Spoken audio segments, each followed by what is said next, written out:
گناہوں کی عادت چھڑا میرے مولا، گناہوں کی عادت چھڑا میرے مولا، مجھے نیک انسان بنا میرے مولا، مجھے نیک۔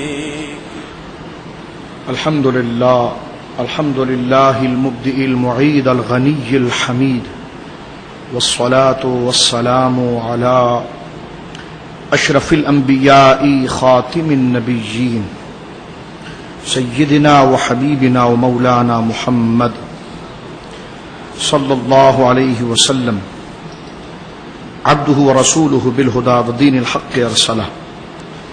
اما بعد فاعوذ باللہ السمیع العلیم من الشیطان اللعین الرجیم، بسم اللہ الرحمن الرحیم۔ محمد رسول اللہ والذین معہ اشداء علی الکفار رحماء بینہم، آمنت باللہ صدق اللہ العظیم۔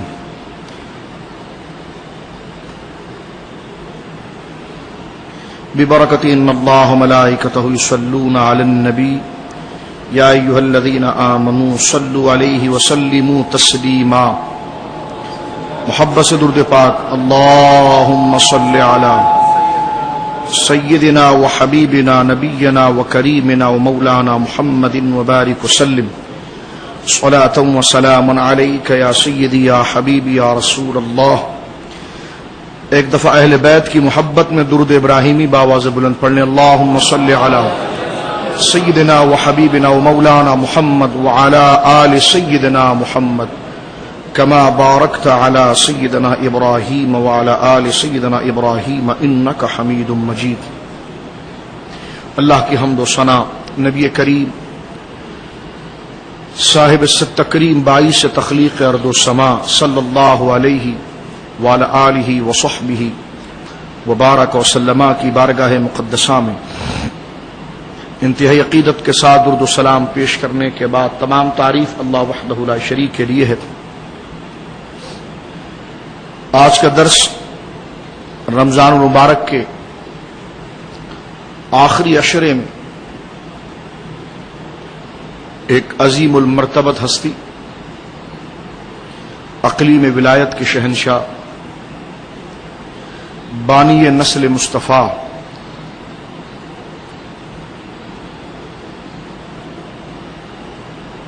امام مظلوم، خلیفہ چہارم، مولائے کائنات علی مرتضیٰ کرم اللہ وجہہ الکریم کے یوم کے مناسبت سے آج کے درس کو ہم نے موسوم کیا۔ یہ اللہ رب العالمین کا بے حد و بے قیاس ہم پر فضل و کرم ہے کہ اس نے اپنے اس عظیم محبوب بندے کی تعریف و توصیف اور آپ کی بارگاہ میں عقیدت و احترام کے نذرانے پیش کرنے کا ہمیں شرف عطا فرمایا۔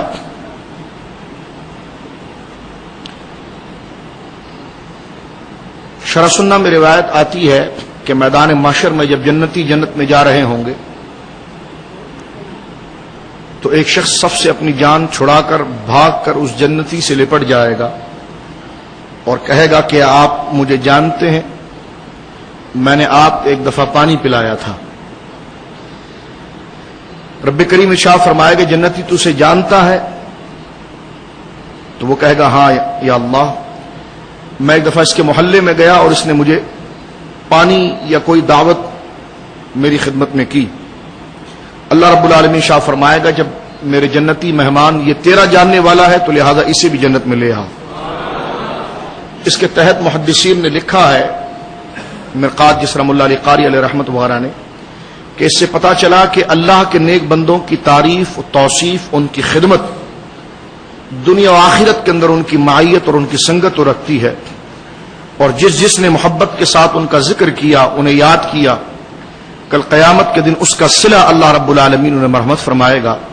اور بخاری کی حدیث اس بات کی تائید کرتی ہے کہ جب ایک صحابی نے حضور سے عرض کی کہ یا رسول اللہ صلی اللہ تعالی علیہ وسلم کہ ایک شخص ہے ایک قوم سے، ایک برگزیدہ قوم، ایک معظم اور محترم قوم سے بڑی عقیدت اور احترام ان کا کرتا ہے، ان سے محبت کرتا ہے، تو یا رسول اللہ یہ محبت اس کے کام آئے گی؟ اور ایک جملہ جو انہوں نے قید لگا کر کہا تھا سوال کے اندر کہ ولم یلحق بہم، کہ وہ عمل کی مواظبت سے، عمل کی استقامت میں اس قوم کے افراد کی طرح نہیں ہے، لیکن محبت ان کے ساتھ کرتا ہے، لیکن عمل میں استقامت اس قوم کی طرح نہیں ہے، تقوی و زہد اس قوم کی طرح نہیں ہے، استقامت و اخلاص اس قوم کی طرح نہیں ہے، لیکن ان سے متاثر ہے، ان کی محبت کو اپنے دل میں رکھتا ہے اور اس کو اپنے لیے حرز جاں بناتا ہے۔ سید عالم نے فرمایا المرء ما من حبا، وہ کچھ بھی ہے، صرف محبت اگر اس کے دل میں ہے تو آدمی اسی کے ساتھ ہوگا جس سے وہ پیار کرتا ہے۔ تو یہ اللہ رب العالمین کا ہم پر بے حد و بے قیاس فضل و کرم ہے کہ اس نے ہمیں اپنے محبوب بندوں میں مولائے کائنات علی مرتضی کرم اللہ وجہہ الکریم کے ذکر کے لیے ہمیں یہاں پر جمع فرمایا۔ آپ کی سیرت پاک، آپ کا مرتبہ مقام اس قدر عالی ہے کہ مجھ جیسے ہیچ مدہ اور حقیر میں یہ اوقات اور صلاحیت نہیں کہ آپ کی بارگاہ میں خراج تحسین کرنے کے لیے وہ کلمات اور وہ انداز اختیار کیا جائے جو آپ کی شایع نشان ہے، آپ کی خدمات اور مرتبے کے شایع نشان ہے، لیکن یہ بھی آپ کی بارگاہ کا بہت بڑا فضل و کرم ہے کہ اس نے ناسبیت اور خارجیت کی یلغار کے اس دور کے اندر ہمیں آپ کی محبت سے نوازا اللہ رب العالمین نے، اور آپ کے ذکر کے لیے بغیر خوف و خطر کے ہمیں یہاں پر جمع فرمایا اور سر اٹھا کر آپ کی محبت کا اظہار اور آپ کے نام لینے کی توفیق مرحمت فرمائی۔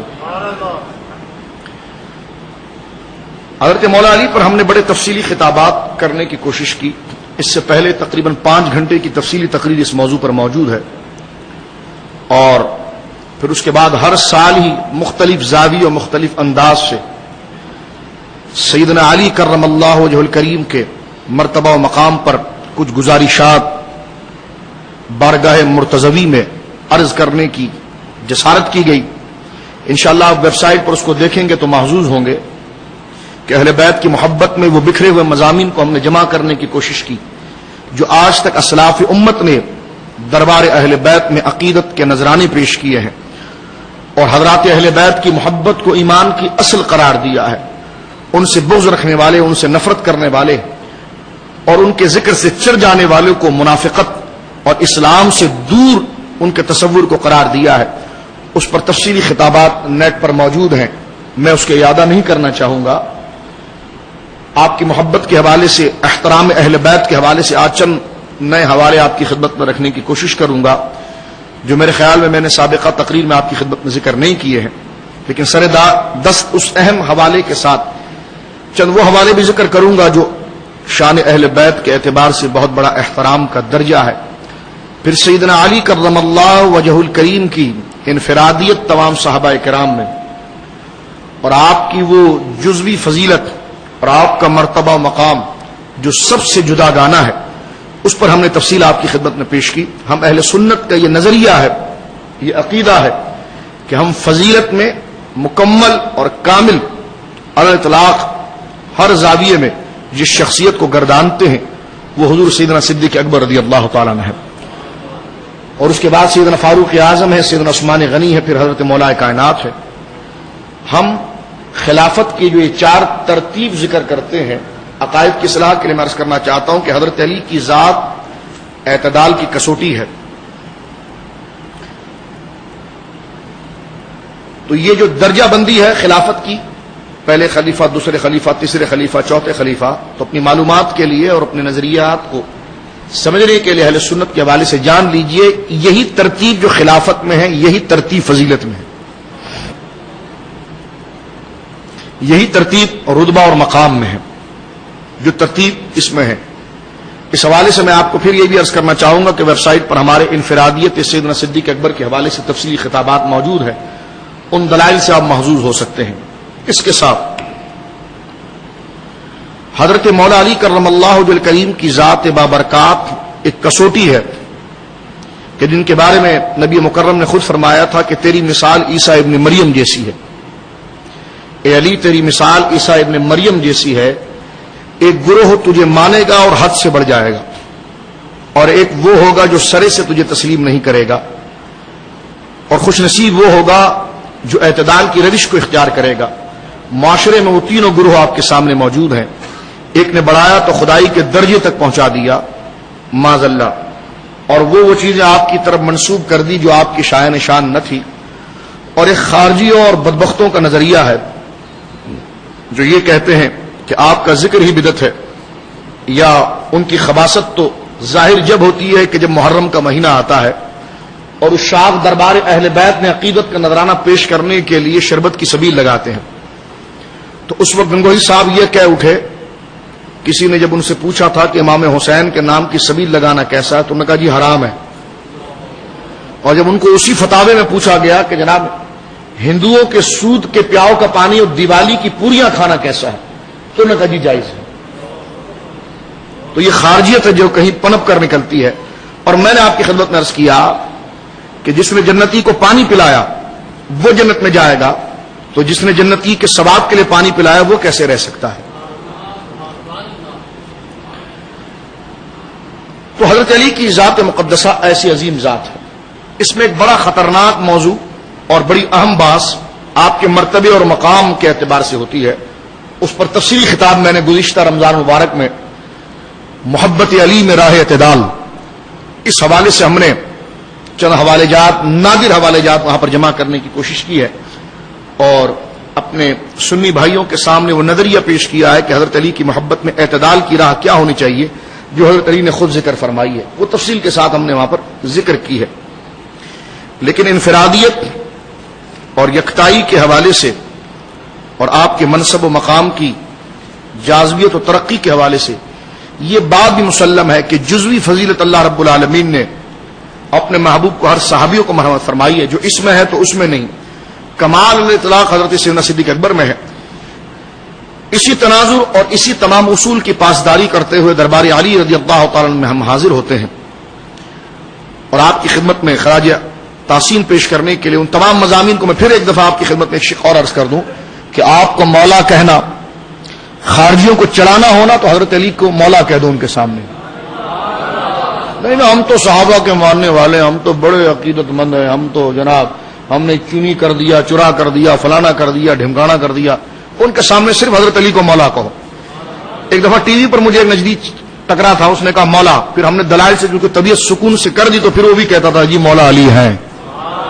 تو یہ خارجیت کے بیج ہوتے ہیں جو ناسبیت کے حوالے سے ڈالے جاتے ہیں. تو اس پر بھی تفصیلی خطاب ہمارا موجود ہے کہ حضرت علی کو مولا کہنا، کہ جو صحابہ کرام علیہم رضوان خود حضرت علی کو مولا کہا کرتے تھے. اور جامع ترمذی کو جو روایت ہے حضرت ابو ایوب انصاری آپ کو مولا کے نام سے یاد کرتے تھے، یا مولائی یا مولائی یا مولائی. خارجی کہتے ہیں کہ یہ مولا نہیں کہنا چاہیے، یہ خدا کا نام ہے. تو میں نے کہا پھر آپ کو مولانا کیوں کہنا جائز ہے؟ جب آپ کو مولانا کہا جا سکتا ہے تو حضرت علی کو مولا بھی کہا جا سکتا ہے. لیکن آپ کے مولانا ہونے میں، حضرت علی کے مولانا ہونے میں زمین و آسمان کا فرق ہے. نہ یہ لفظ تم پر جچتا ہے، نہ یہ تمہارے لیے ایجاد ہوا ہے، لیکن یہ حضرت علی جیسی شخصیت پر ایجاد ہوا ہے کہ جنہیں مولانا کہا جا سکتا ہے اور مولا کے نام سے یاد کیا جا سکتا ہے. مسلمانوں کا مونس و حامی، مشفق، مددگار حضرت مولا علی کرم اللہ وجہ الکریم، جو صحابہ کرام علیہم رضوان آپ کی خدمت میں مولا کے لفظ کے ساتھ یاد کیا کرتے تھے. اور جس طرح کہ اہل سنت کی کتابوں کے اندر یہ لفظ موجود ہے کہ من کنت مولاہ فعلی مولا، یہ جامع ترمذی کے اندر موجود ہے، مشکات میں بھی موجود ہے. موضوعات کبرا کے اندر حضرت ملا علی قاری نے انا مدینۃ العلم وعلی بابھا اور من کنت مولا کی توثیق کی، اس کو حسن بھی قرار دیا ہے. لہذا اس حدیث کا انکار کرنا خارجیت کی دلیل ہے. بعض ہمارے جذباتی سنی قسم کے مقرر بھی کہتے ہیں یہ حدیث کہیں پر نہیں ہے، تو ان کو دیکھ لیا جائے، اس سے متعلق جو علماء نے ابحاث لکھی اس کو پڑھ لیا جائے. تو انا مدینۃ العلم والی بابھا یہ حدیث ثابت ہے. اور من کنت مولا فعلی مولا، اس کے روایت کے اضافے کے ساتھ یہ حدیث ثابت ہے اور ذخیرہ اہل سنت کے اندر شامل ہے. لہذا حضرت علی کرم اللہ وجہ الکریم کے لیے ان باتوں کا ذکر کرنا اور یہ شرف فضیلت کو بیان کرنا یہ ربز نہیں ہے. یہ رافضیت نہیں ہے. جو بعض لوگ یہ سمجھتے کہ جناب ہم ادھر ہٹ جائیں گے تو رافضی کہیں نہیں ہو جائیں گے. میں نے کہا رافضی نہیں، خارجی ضرور ہو جاؤ گے، اس لیے کہ حضرت علی کی محبت سنی کو ایمان کو جانچنے کا تھرمامیٹر ہے. کسی کو سنی جاننا ہونا کہ یہ سنی ہے یا لوٹا ہے، تو اس کے سامنے دو شخصیتوں کا نام لو، ایک حضرت علی کا اور ایک سیدنا امیر معاویہ کا رضی اللہ تعالیٰ عنہما. ان شخصیات کا نام سننے سے اگر اس کا چہرہ کھل اٹھے تو آپ کہنا یہ ٹن ٹنا ٹن سنی ہے. اگر اس میں کہیں بدکے تو کہہ دینا کہ یہ منافق ہے، خارجی اور ناسبی ہے. ایسے لوگ آپ کو کئی جگہ پر نظر آتے ہیں. دور حاضر کے اندر ایک بہت بڑا نام ابو الاعلی مودودی، جو خارجیوں کا سب سے بڑا پیر تھا، آج اس کو دنیا دھتکارنے کے نام سے یاد کرتی ہے، تعظیم کے نام سے اس کو یاد نہیں کرتی. یہ سر دس میں نے بڑے ایک شیطان کا نام آپ کے سامنے لیا ہے تاکہ آپ اس سے واقف رہیں. شیطانوں میں ایک بڑا شیطان جس کو مودودی کہا جاتا ہے، وہ حضرت عثمان غنی، حضرت علی اور ان قسم کے فضائل سے چڑھنے والا ہے. لیکن الحمدللہ حضرت علی کرم اللہ وجہ کریم کے لیے قرآن میں، احادیث میں، صحابہ کی زبان سے اس قدر فضیلت موجود ہے کہ مودودی جیسے ہزار اگر گدڑ پیدا ہو جائیں تو ان کو ختم کرنے کے لیے مولا علی کا عاشق ایک شعر ہی کافی ہوتا ہے. کیونکہ حضرت علی کی فضیلت میں حضرت ابو بکر کی زبان خود تربتر ہے، فاروق اعظم کی زبان خود تربتر ہے، عثمان غنی کی زبان خود تربتر ہے، محدثین کی زبان خود تربتر ہے. قربان جائیے حضرت سعید بن مسیب رضی اللہ تعالیٰ، حضرت عبداللہ ابن عباس رضی اللہ تعالیٰ عنہما کے. میں جو گفتگو آپ کے سامنے کر رہا ہوں اس میں آپ مجھ سے علمی اختلاف کر سکتے ہیں. یہ جو میں نظریہ آپ کے سامنے پیش کر رہا ہوں، جیسے شیطان میں نے مودودی کا نام لیا، تو ان شیطانوں کے بارے میں جو باتیں کر رہا ہوں تو آپ چڑیے گا مت، اس پر دلائل کے ساتھ مجھ سے گفتگو کیجیے گا تو مجھے خوشی ہوگی. کیونکہ میں نے دلائل سے انہیں شیطانی سمجھا ہے، اس لیے میں نے آپ کے سامنے دو ٹوک الفاظ میں آپ کے سامنے اس بات کو واضح کیا ہے. لہذا اگر کوئی مودودی کا ہمدرد ہو یا اس سے چاہنے والا ہو، میرا دوست ہے، کشادہ دلی سے ہم سے بات کر سکتا ہے، گفتگو کر سکتا ہے اور سامنے آ سکتا ہے، لیکن دلائل کے ساتھ. لیکن اس بات میں کہ میری اور مودودی کی کوئی عزت نہیں ہے، عزت ہے تو مولا علی رضی اللہ تعالیٰ عنہ کی ہے، اہل بیت کی ہے. تو ان کی عزت کو کسوٹی بنا کر اگر دیکھا جائے تو بات بالکل سامنے آ جا سکتی ہے.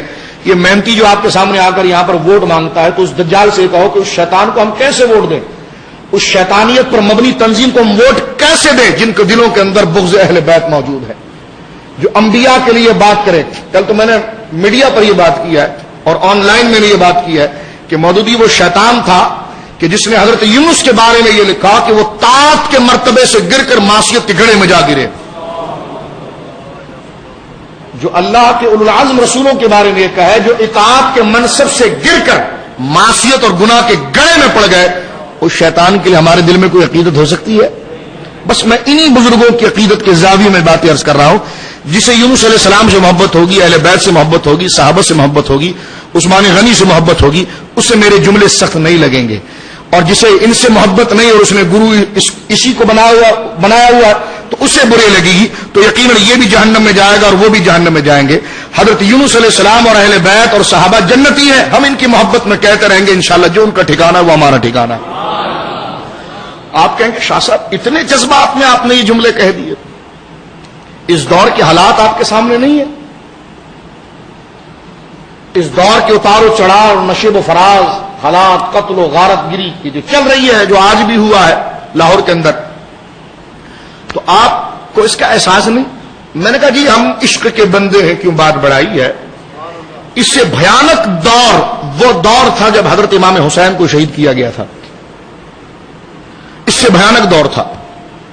میں پہلے ایک بات درست کر دوں، آپ کا قبلہ ایک درست کرتے ہوئے سمت کو دیتے ہوئے بات آتا ہوں.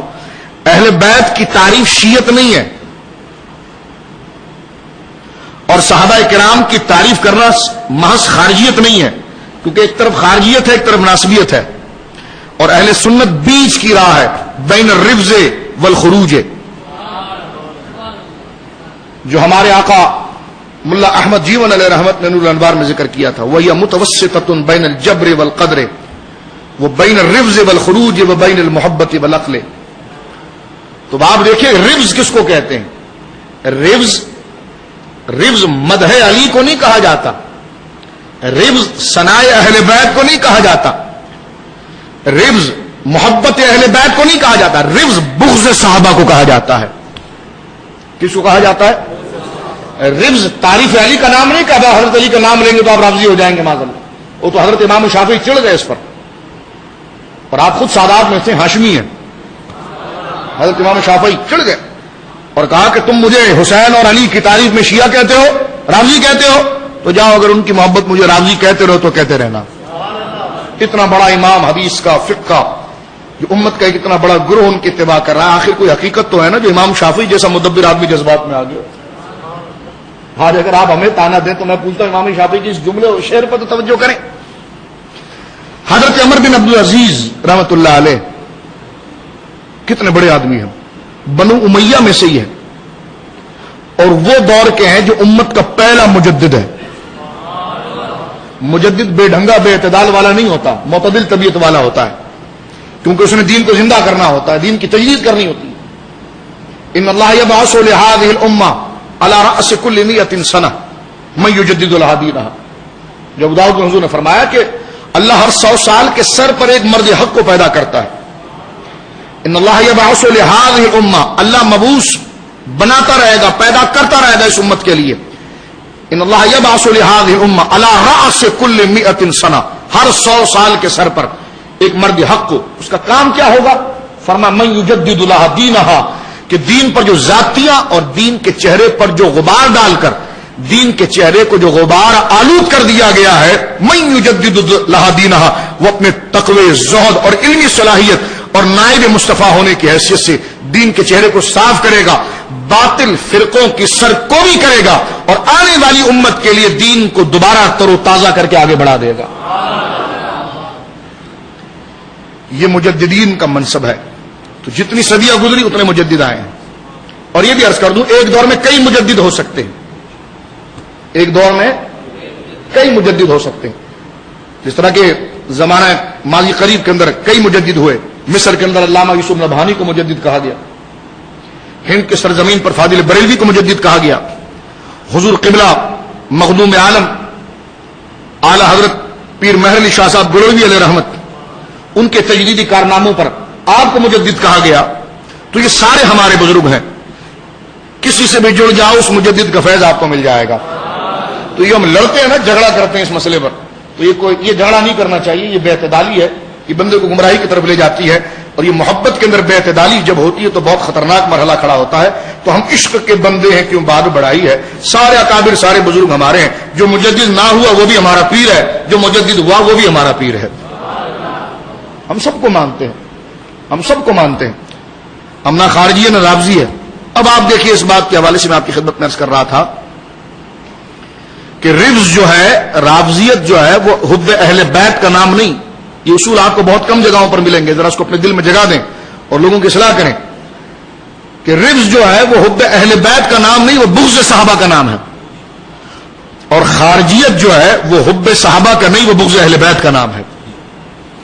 تو جب اہل بیت کا بغض پیدا ہو جائے تو یہ خارجیت ہے, اور جہاں صحابہ سے نفرت پیدا ہو جائے معاذ اللہ, یہ رفض ہے. اور اس کے درمیان کی جو راہ ہو جائے کہ ایک آنکھ صحابہ کی طرف ہو, ایک آنکھ اہل بیت کی طرف ہو, یہ ایک تعارف کے اعتبار سے یہ دو دیکھتی ایک ہی مرکز کو ہے, نہ اس میں سیدھا نہ الٹا کچھ بھی نہیں ہے. یہ دونوں نور لے کر اہل بیت اور صحابہ سے لے کر چلتی ہے, وہ اہل سنت و جماعت ہے. جو درمیانی راہ ہے, جو درمیانی راہ ہے, صحابہ کا بھی ساتھ ہے, اہل بیت کا بھی ساتھ ہے. میں یہ بات عرض کرنا چاہ رہا تھا کہ اگر آپ یہ کہیں کہ کتنے جذباتی ہو کر اس بات کو کیوں ذکر کیا جاتا ہے, تو میں پہلے بات عرض کروں کہ جس میں ایمانی جذبات نہیں وہ منافق ہے.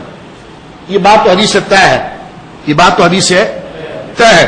کوئی عمر سے پوچھے نا رضی اللہ تعالی, ذرا بات ہوتی تلوار کھینچ دیتے ہیں. تو یہ تو ایمانی جذبات ہے.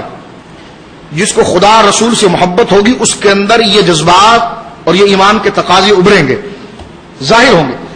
اب امام شافعی جیسا مدبر امام کیا کہہ گزرا جب لوگوں نے کہا کہ آپ اہل بیت کی اتنی تعریف کرتے ہیں, تو فرمایا کہ اہل بیت کی تعریف اگر رفض ہے تو مجھے رافضی کہو, مجھے کوئی اعتراض نہیں.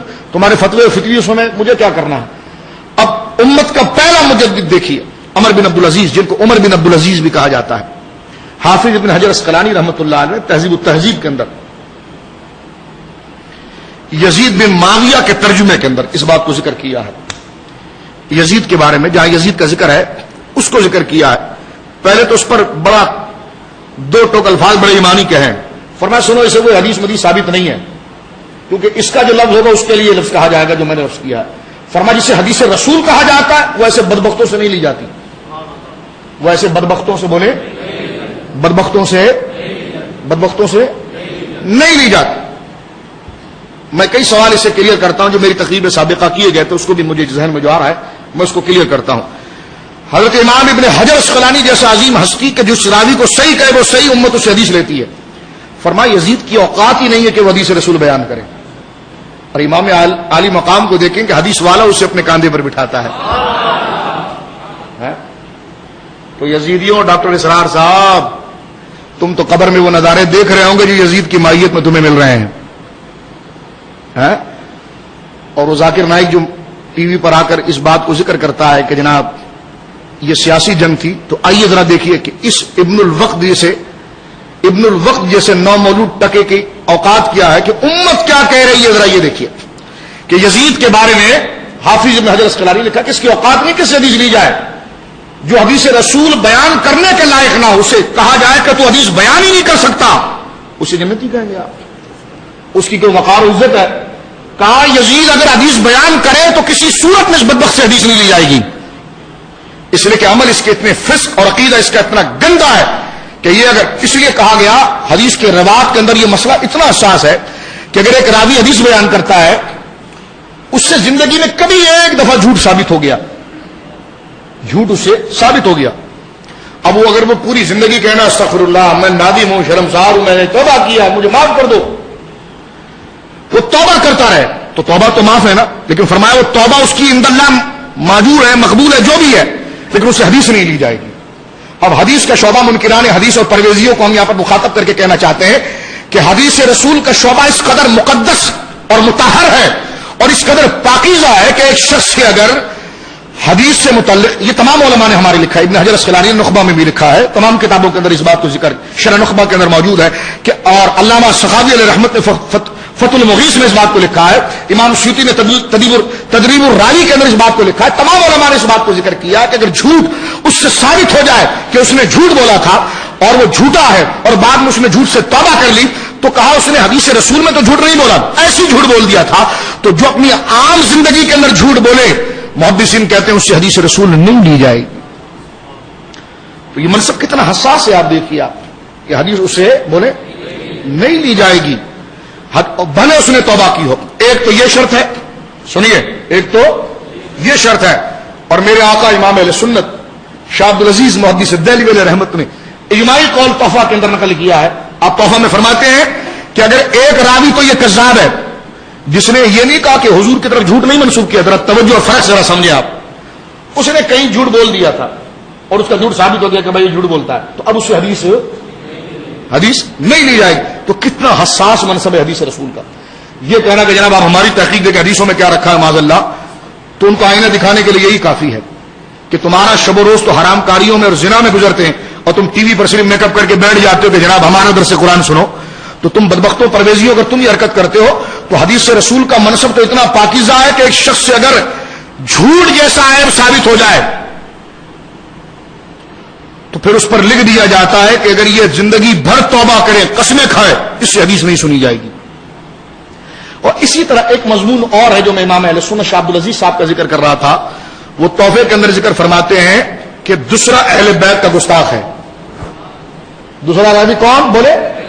یہ اہل سنت کا اجماعی نظریہ، اگر اہل بیت سے محبت شیعت ہے تو لگا فتویٰ امام اہل سنت شاہ عبد العزیز محدث دہلوی پر، حضرت شاہ ولی اللہ صاحب پر، اور ان تمام محدثین پر جنہوں نے ذکر کیا ہے، فرمایا کہ جس کے زبان سے اہل بیت کا بغض ثابت ہو جائے اس سے کوئی بات نہیں لی جائے گی۔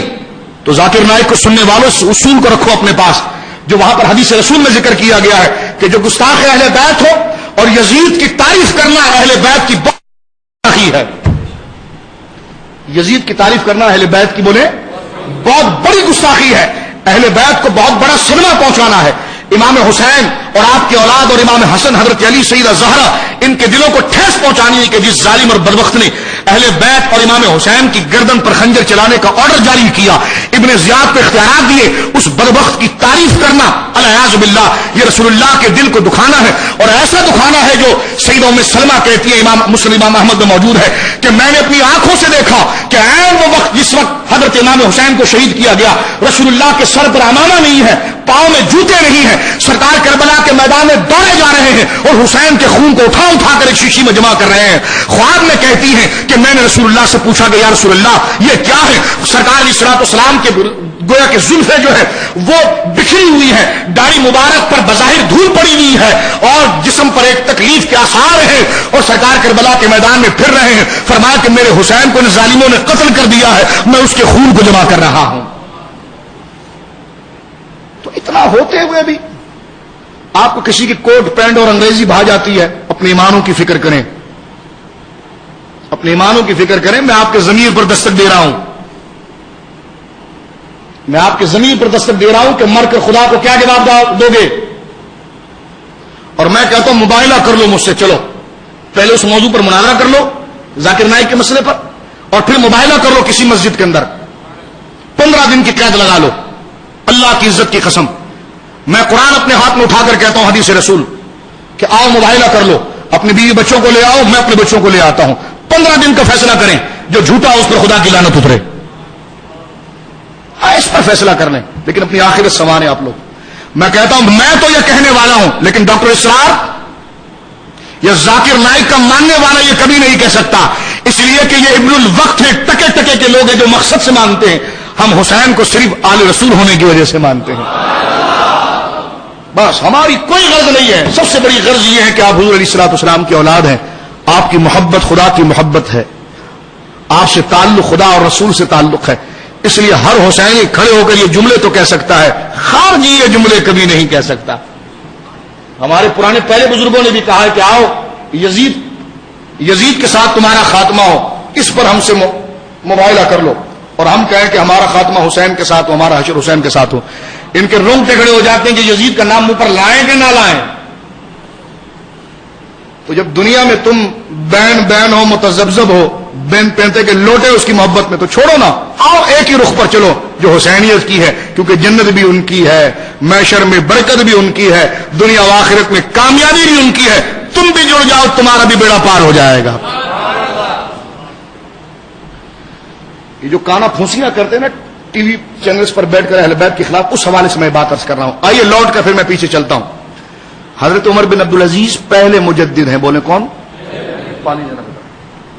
پہلے مجدد ہیں۔ مجدد تو دین کی تجدید کرنے کے لیے آتا ہے،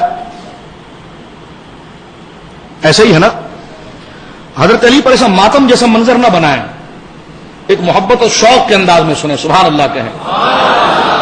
یہ شہادتوں کے سلسلے ہیں، یہ حضرت علی رضی اللہ تعالیٰ عنہ کی شہادت جو ہے وہ ہمارے لیے ایک بہت بڑا درس ہمیں دے رہی ہے، جو آگے میں مختصر انداز میں آپ کی خدمت میں ذکر کروں گا۔ لیکن بات کچھ کرنے آیا تو چل اس طرف پڑا تاکہ آپ کو بات کے حوالے آپ بے ذائقہ نہ سمجھیں اس کو، جو حوالے چند آپ کے سامنے پیش کر رہے ہیں۔ میں آپ کو بتا دوں کہ آپ کے مقدر آپ دیکھیں کہ اگر آپ ہزاروں سال اعتکاف کریں وہ اجر نہ پائیں جو ذکر حسین اور علی میں بیٹھ کر پا لیں گے۔ یہ وہ فضیلتیں ہیں، یہ وہ مرتبہ ہے اہل بیت کا۔ اب آپ ذرا اس مسئلے کو دیکھیے، درود پاک پڑھیے۔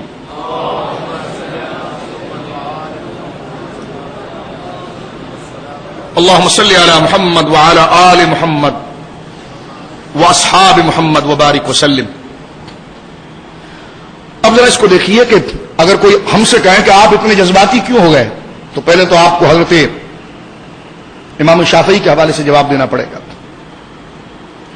اور امام شافعی تو بعد کے ہیں، پہلے تو آپ کو حضرت ابو سعید خدری کو جواب دینا پڑے گا جو ترمذی میں ہے۔ فرماتے جب میں کسی مجمع میں جاتا تو ہم علی کی محبت سے ہی منافق کو پہچانتے تھے، کب بیٹھ جاتے ساری پگڑی ساری داڑیاں موجود ہیں، فرمایا بس دیکھتے کہ اندر منافق کون ہے اور مسلمان کون ہے، کب ذکر علی شروع کر دیتے۔ اور خارجیوں، یہ تمہیں ذاکر نائک کے پاس نہیں، سنیوں کی ترمذی شریف میں یہ حدیثیں ملیں گی، اور عاشقوں کے پاس یہ ملے گی، یہ یزیدیوں کے پاس یہ چیزیں نہیں ملے گی۔ آج دیکھیے میں یزید کا اس کے چاروں پاؤں چت زمین پر کیسے کرتا ہوں، حوالے صرف آپ سنتے رہیے۔ ابو سعید خدری رضی اللہ تعالیٰ عنہ کہتے ہیں کہ جب ہم جامع ترمذی اہل سنت کی کتاب ہے، کہتے جب ہم کسی مجمع کے اندر جاتے سارے داڑھی والے نظر آتے, ہم کہتے پتہ نہیں کون یہودیوں کا دلال یہاں بیٹھا ہوا ہے, تو کہتے ہم ذکر علی شروع کرتے, جس کا چہرہ کھل جاتا ہم کہتے یہ مومن ہے. بولے سبحان اللہ. ہم کہتے یہ مومن ہے. کربلا والوں کی یاد میں اگر تم شربت نہ لگا سکے تو بدبختوں کبھی جمعے میں ان کا نام تو لے لیا کرو کہ 10 محرم کو یہ ہوا تھا. یہ نہ کر سکے تو کم سے کم جو عشق اور محبت کا اظہار کر رہے ہیں تمہارا باپ اسے حرام ثابت نہیں کر سکتا, اور جنہوں نے ثابت کیا انہوں نے کوے کو حلال کہہ دیا. جنہوں نے یہ کہا کہ ذکر حضرت امام حسین کے شربت کا پانی حرام ہے معاذ اللہ, انہوں نے جا کر لکھا کہ جب کوا کھانا حلال ہے, تو دیکھو خدا انہیں ذلیل پھر کہاں لے جا کر کرتا ہے. کیونکہ الخبیثات للخبیثین والخبیثون للخبیثات جو قرآن نے ذکر کیا ہے, گندے لوگوں کے لیے گندے بولیاں ہوتی ہیں, گندی طبیعت, گندے تشخص, گندے تعلقات, گندے مراکز ان کے ہوتے ہیں.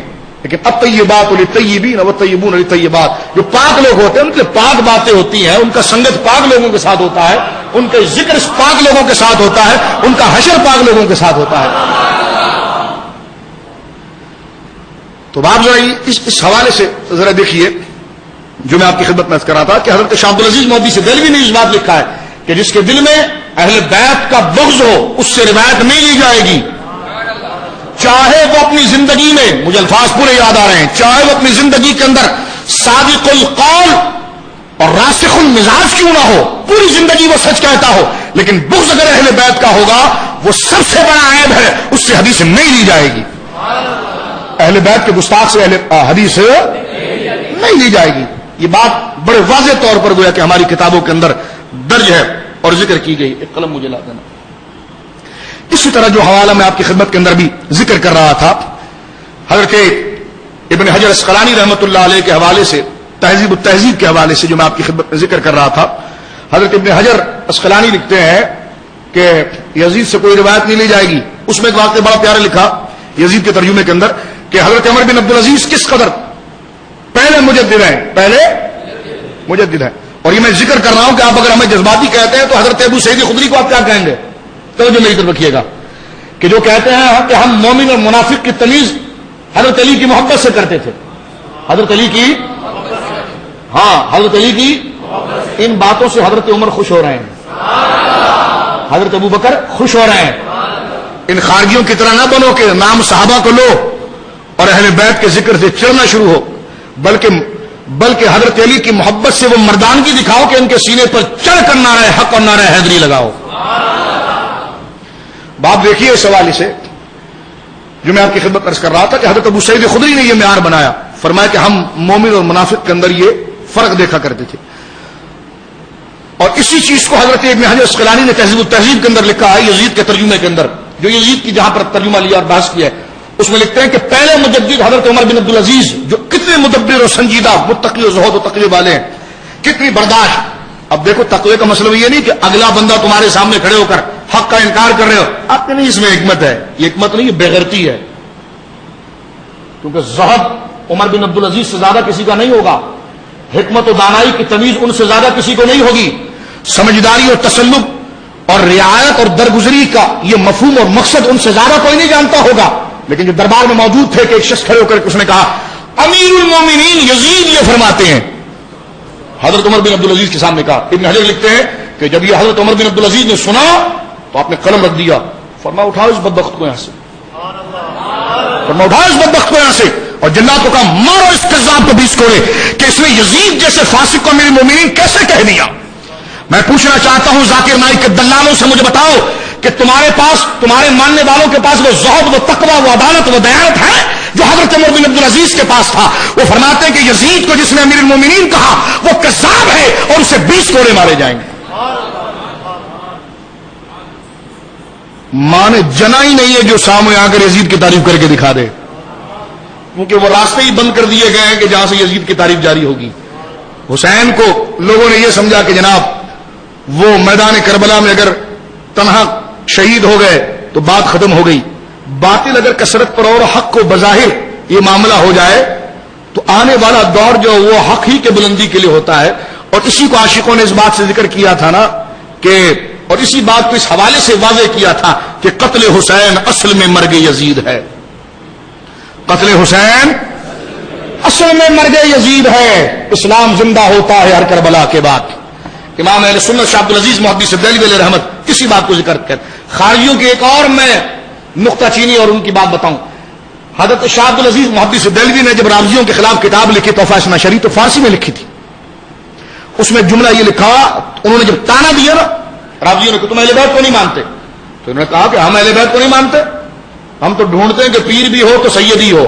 یہ شاہ صاحب لکھتے ہیں کہ ہم ڈھونڈتے ہیں کہ پیر بھی ہو تو سید ہو، اور فرماتے ہیں کہ ہم اس لیے کوشش کرتے ہیں کہ اللہ رب العالمین نے اصحاب اہل بیت کو مرتبہ تکوین عطا فرمایا ہے کہ وہ ریاضت و عبادت کریں تو اللہ انہیں مقام تکوین کن کی طاقت عطا فرما دے. یہ شاہ صاحب نے تحفے میں لکھا ہے، دیوبندیوں نے اس کا ترجمہ کیا اور میر کتب خانے نے اس کو شائع کیا، یہ عبارت وہاں سے نکال دی. اور میں واضح طور پر آپ کو کہہ رہا ہوں کہ فارسی نسخے میں عبارت ہے، اردو ترجمے میں نہیں ہے. آخر تمہیں برا کیوں لگا؟ تم تو شاہ صاحب عبدالعزیز صاحب کے ماننے والے ہو نا، تو جب ان کے ماننے والے ہو تو ان کا عقیدہ پورا پورا لکھو. مانتے ان کو ہو، پھر ان کی کتاب سے آدھی بات نکالتے ہو اور تم کہو گے یہ ٹھیک نہیں ہے. تو میں نے کہا ٹھیک نہیں تو عقیدہ غلط ہے. کہاں؟ تو میں نے کہا شاہ صاحب پھر تمہارے نزدیک مسلمان کیسے ہو گئے؟ شاہ صاحب شاہ ولی اللہ محدث دہلوی ان کے ماننے والے ہیں، ولی اللہ خاندان والے ہیں، دیوبندی گروپ انہی کے ماننے والا ہے. یہ جو باتیں کرتے ہیں، جہاں پر دہلی میں آپ کے مزارات ہیں وہاں پر تبلیغی جماعت نے قبضہ کر رکھا ہے اور یہ حوالے کرے ہمارے بزرگ ہیں. میں نے کہا بزرگوں نے جو کتابیں لکھی نا وہ تمہارا بھیانک چہرہ واضح کرنے کے لیے کافی ہے. حضرت شاہ عبدالعزیز محدث دہلوی علیہ رحمت یہی نہیں بلکہ اپنے فتاوے میں اس بات کو ذکر کر دیا اور اس بات کو واضح کرتے ہوئے آپ ارشاد فرماتے ہیں کہ سنیں 10 محرم جب آتا ہے، شاہ عبدالعزیز کہتے ہیں کہ فقیر اپنے جیب سے، یہ بدبخت کہتے ہیں کہ 10 محرم کا شربت بنانا حرام ہے. حضرت شاہ عبدالعزیز جن کا ٹکڑا یہ کھا رہے ہیں، شاہ عبدالعزیز صاحب کہتے ہیں کہ 10 محرم کو فقیر اپنے جیب سے نیاز حسین بناتا ہے اور جب عین وقت آتا ہے سلام کا تو کھڑے ہو کر امام حسین پر سلام پڑھتا ہے اور سرور پاتا ہے. میں پوچھتا ہوں ذرا،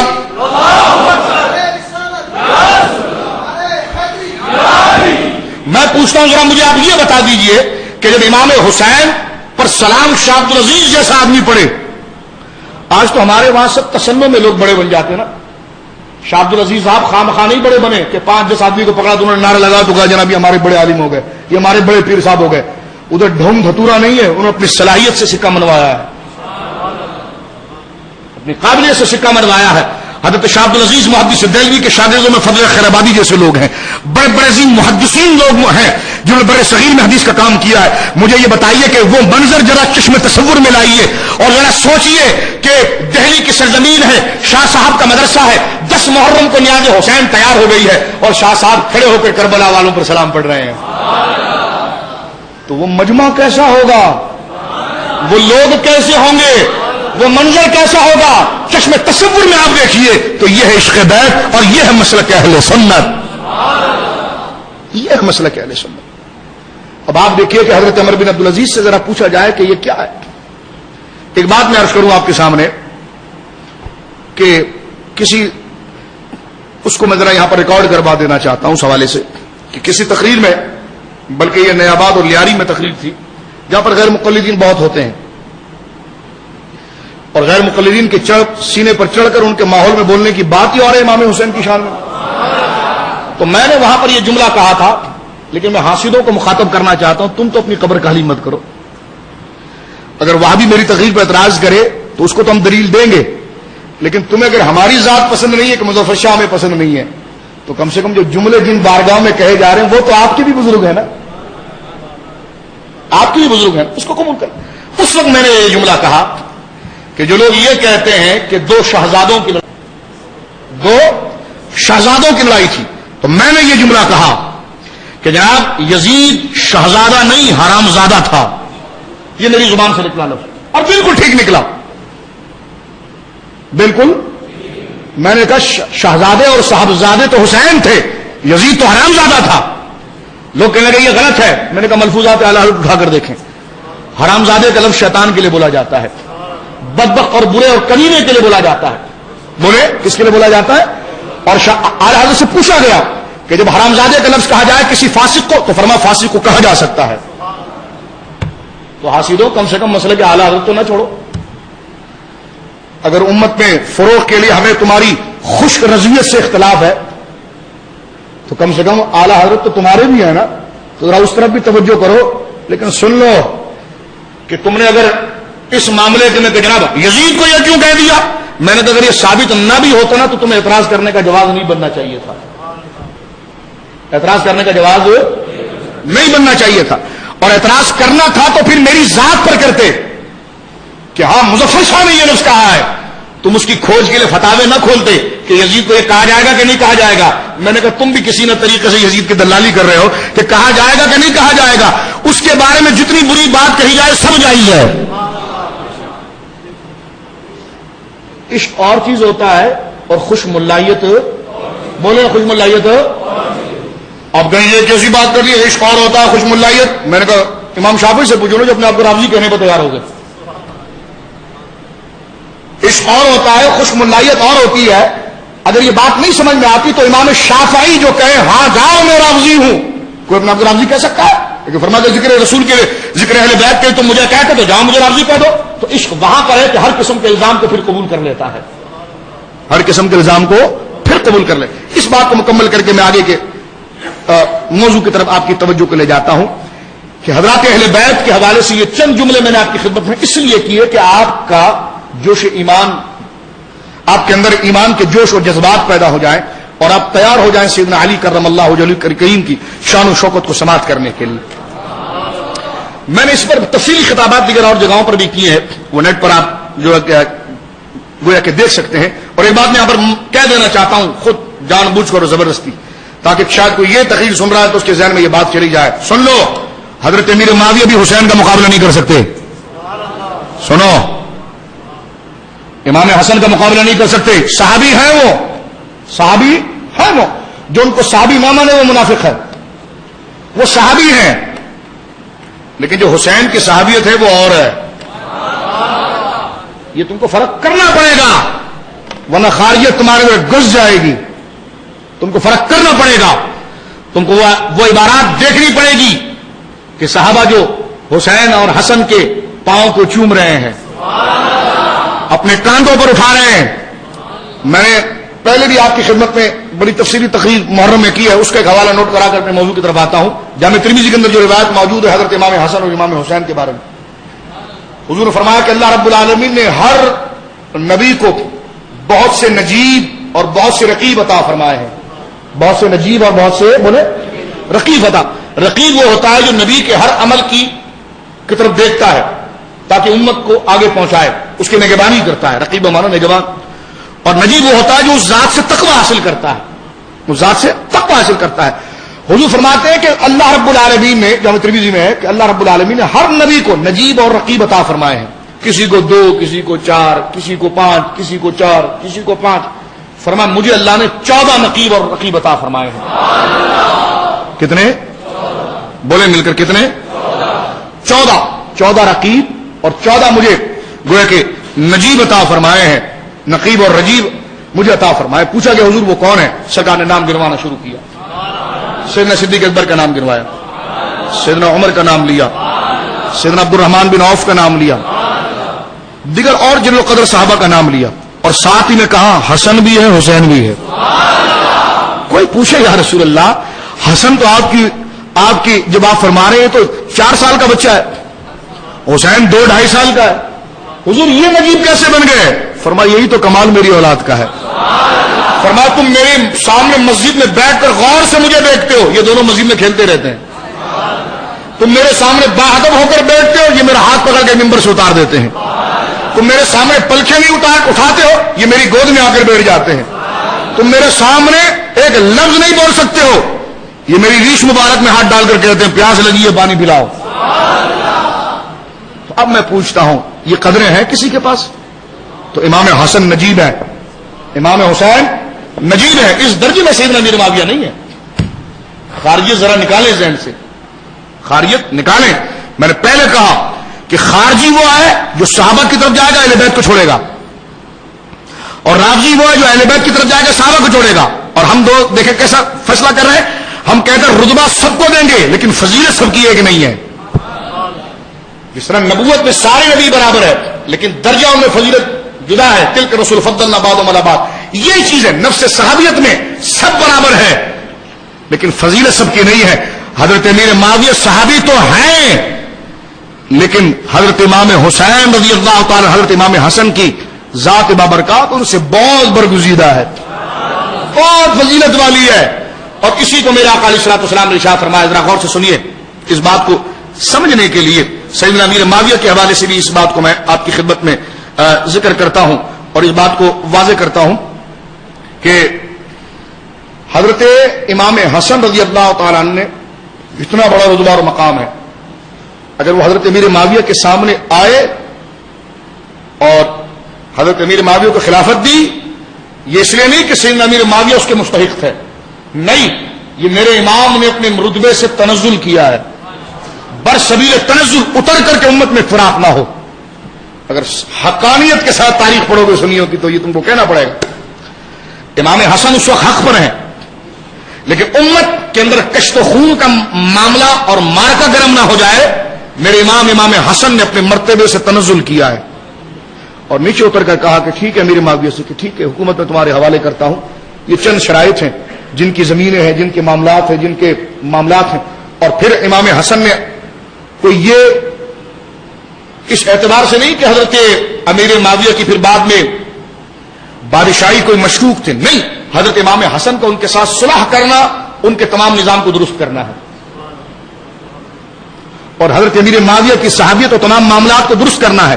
یہ علی کی اولاد ہیں، جان تو دے سکتے ہیں لیکن باطل کے سامنے سر نہیں جھکا سکتے. اگر امام حسن نے حضرت امیر معاویہ کے ساتھ صلح کی ہے تو یہ دونوں شرافت کے تقاضے تھے اور حضرت امیر معاویہ کی تقوی صحابیت کا گویا کہ مسلم ہونے کی سب سے بڑی دلیل ہے. کیونکہ امام حسن ایک فاسق فاجر اور معاذ اللہ نقل کفر نباشد ایک منافق کے ہاتھ میں پوری حکومت سرکار کی کس طرح دے سکتے ہیں، نظام کس طرح دے سکتے ہیں. آپ کا دینا اس بات کی دلیل ہے کہ سیدنا امیر معاویہ صاحب الرائے، نیک، متقی، پرہیزگار، صالح اور مومن شخص تھے، لیکن حق پر امام حسن تھے. یہ ہے سنیت، یہ ہے سب ٹھیک ہے، یہ بھی ہے، لیکن حق پر امام حسن تھے. حضرت امیر معاویہ حضرت علی کے مقابلے پر آئے، حضرت امیر معاویہ کے ساتھ صلح ہوئی. صلح ہونا اس بات کی دلیل ہے جو والد کر رہے ہیں امام حسن کے، صلح ہونا اس بات کی دلیل ہے کہ حضرت امیر معاویہ کے لیے ان کے دل میں احترام تھا، وہ صاحب ایمان تھے، صحابی تھے، لیکن علی حق پر تھے. حضرت امیر معاویہ کی قدر و قیمت ہے لیکن حق پر علی تھے. اس بات کو ماننا ہے، یہ اہل سنت کا نظریہ ہے، یہ اور حضور نے فرمایا تھا کہ ابنی ھذا سید، جو بخاری کی حدیث ہے مناقب امام حسن میں، ابنی ھذا سید لعل اللہ ان یصلح بہ بین الفئتین من المسلمین، کہ یہ میرا بیٹا سید ہے اور سردار ہے، ان قریب اللہ رب العالمین ایک بہت بڑے دو مسلمان گروہ کے درمیان صلح اس کے ذریعے فرمائے گا. تو امام حسن رضی اللہ تعالی نے صلح کی اور یہ تمام معاملات وہ کہ بروئے کار ہوئے. لیکن میں یہ کہتا ہوں کہ یزید کی خرافات اور یزید کی خباثت سے آج بھی امام حسین حضرت امیر معاویہ کا دل پریشان ہے. اور قیامت کے دن یہ آپ کے لیے بہت بڑا معاملہ ہوگا کہ جب یزید کو سامنے لایا جائے گا، لیکن حضور علیہ الصلوۃ والسلام اور اہل بیت انہیں اپنے دامن کرم میں لے لیں گے کہ آپ نے تو ہمارا ادب کیا تھا، احترام کیا تھا. یہ بیٹا تو ایسا ہے جیسے نوح علیہ السلام کا بیٹا کنان ہے. نوح علیہ السلام کے سامنے اگر کنان کو کھڑا کر دیا جائے تو نوح علیہ السلام کا سر شرم سے نہیں جھکے گا. اسی طرح یزید کو لا کر حضرت امیر معاویہ کے سامنے کھڑا کر دیا جائے تو ان کا سر عزت بھی نہیں جھکے گا، کیونکہ وہ مذہبی لوگ ہیں، وہ مذہب کو فوقیت دینے والے لوگ ہیں. تو اس سوال کو بھی میں نے یہاں پر رفع کیا آپ کے سامنے. اب آپ آئیے اس حوالے سے سیدنا علی کرم اللہ وجہ الکریم کے حوالے سے میں چند باتیں آپ کی خدمت میں یہاں پر رکھنا چاہتا ہوں. دیگر تقاریر کے اندر میں نے تفصیل کی. ضرورت یہ ہے حضرت علی کے حوالے سے فضائل و مناقب اپنی جگہ پر ہے، بہت بڑے فضائل ہیں، بہت بڑے مناقب ہیں. حضور نے آپ کو وہ مرتبہ اور مقام عطا فرمایا ہے کہ حضرت شاہ ولی اللہ محدث دہلوی نے اس بات کو اضالۃ الخفا میں لکھ دیا، اور اس کے بعد سلمان ندوی وغیرہ جتنے ندوی ہیں تمام نے لکھا، اس بات کو قبول کیا کہ جتنے فضائل اور جتنی کثرت سے فضیلت حضور کی زبان سے علی کے لیے ثابت ہوئی ہے اتنی کسی کے لیے نہیں. یہ بھی اہل سنت کا مطلب. اور فرمایا رضی اللہ تعالیٰ عنہ وارضاہ عنہ. فرمایا یہ کیوں؟ فرمایا اس لیے کہ اصل فضیلت قرب مصطفیٰ ہے. تو قرب کے اندر جو جزوی فضیلت مولا علی کو نصیب ہوئی وہ کسی کو نہیں ہوئی، اس لیے کہ پیدا ہوئے تو حضور کے آغوش میں آئے. آنکھ کھولی تو چہرہ مصطفیٰ دیکھا. گھٹی دی جا رہی ہے تو سرکار کا لعاب دہن جا رہا ہے. ایمان کی بات ہوئی تو کہا حضور میرے ٹانگیں تو کمزور ہے لیکن آپ کا ساتھ دوں گا. ہر سفر کے اندر ساتھ میں ہے. اس لیے حضرت شاہ ولی اللہ لکھتے ہیں کہ مناجات اور التجا والی جو دعائیں ہیں اور جو خلوت کی عبادتوں کے تقاضے ہیں وہ کثرت کے ساتھ حضرت علی ہی سے ثابت ہے. اور محبت دیکھیں, اس لیے میری ماں حضرت عائشہ صدیقہ رضی اللہ عنہ یہ بھی خلوت میں حضور کے ساتھ ہیں. اس لیے آپ دیکھتے ہیں کہ اہل بیت کی سب سے زیادہ تعریف بالخصوص حضرت علی کی تعریف جس عظیم ہستی سے ثابت ہے وہ میری ماں سیدہ عائشہ سے ثابت ہے. حضرت علی اور حضرت فاطمہ اور اہل بیت کی تعریف میں کثرت سے روایت سیدہ عائشہ کی جانب سے یہ اس بات کی دلیل ہے کہ بندر بانٹ انہوں نے کیا ہے وہ اس سے مبرہ اور منزہ ہے.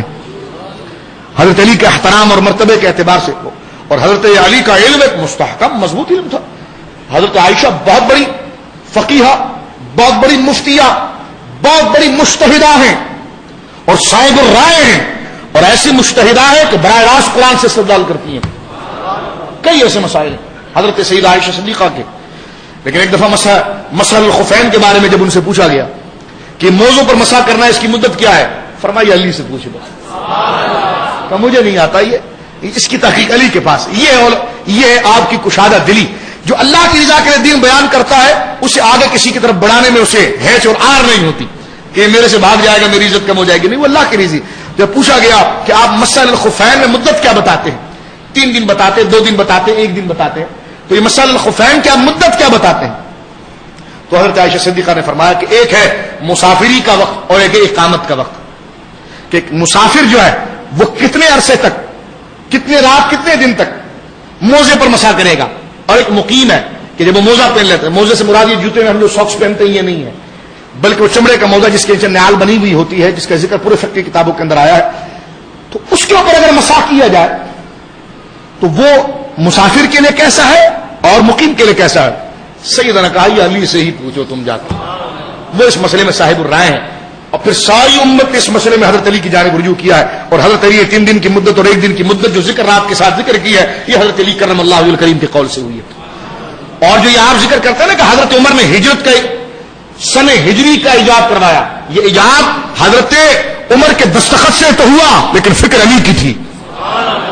یہ معاملے ہوئے کہ جناب میں نے یہ سودا آپ کو بیچا, اس کے عوض عمر کے پاس جب پہنچا تو فرمایا کہ یہ سودا بیچا تو ہے لیکن پیمنٹ کب ملے گی, اس رمضان میں, اس رمضان میں, اس رمضان میں. اب اس کو جب تک تاریخ متعین نہیں ہوگی تو کاروبار کیسے چلے گا, معاملات کیسے چلیں گے؟ اب مشاورت ہوئی, کسی نے کہا جناب رومیوں کی طرف چلے جائیں, کسی نے کہا جناب فلانے کی طرف چلے جائیں, کسی نے کہا فلانے کی طرف چلے جائیں. حضرت علی خاموش تھے. حضرت علی سے حضرت عمر نے فرمایا علی تم کیا کہتے ہو؟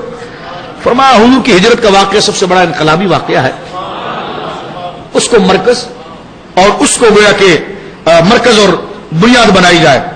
حضرت عمر نے کہا بالکل ٹھیک ہے. سارے صحابہ نے کہا یہ بالکل ٹھیک ہے.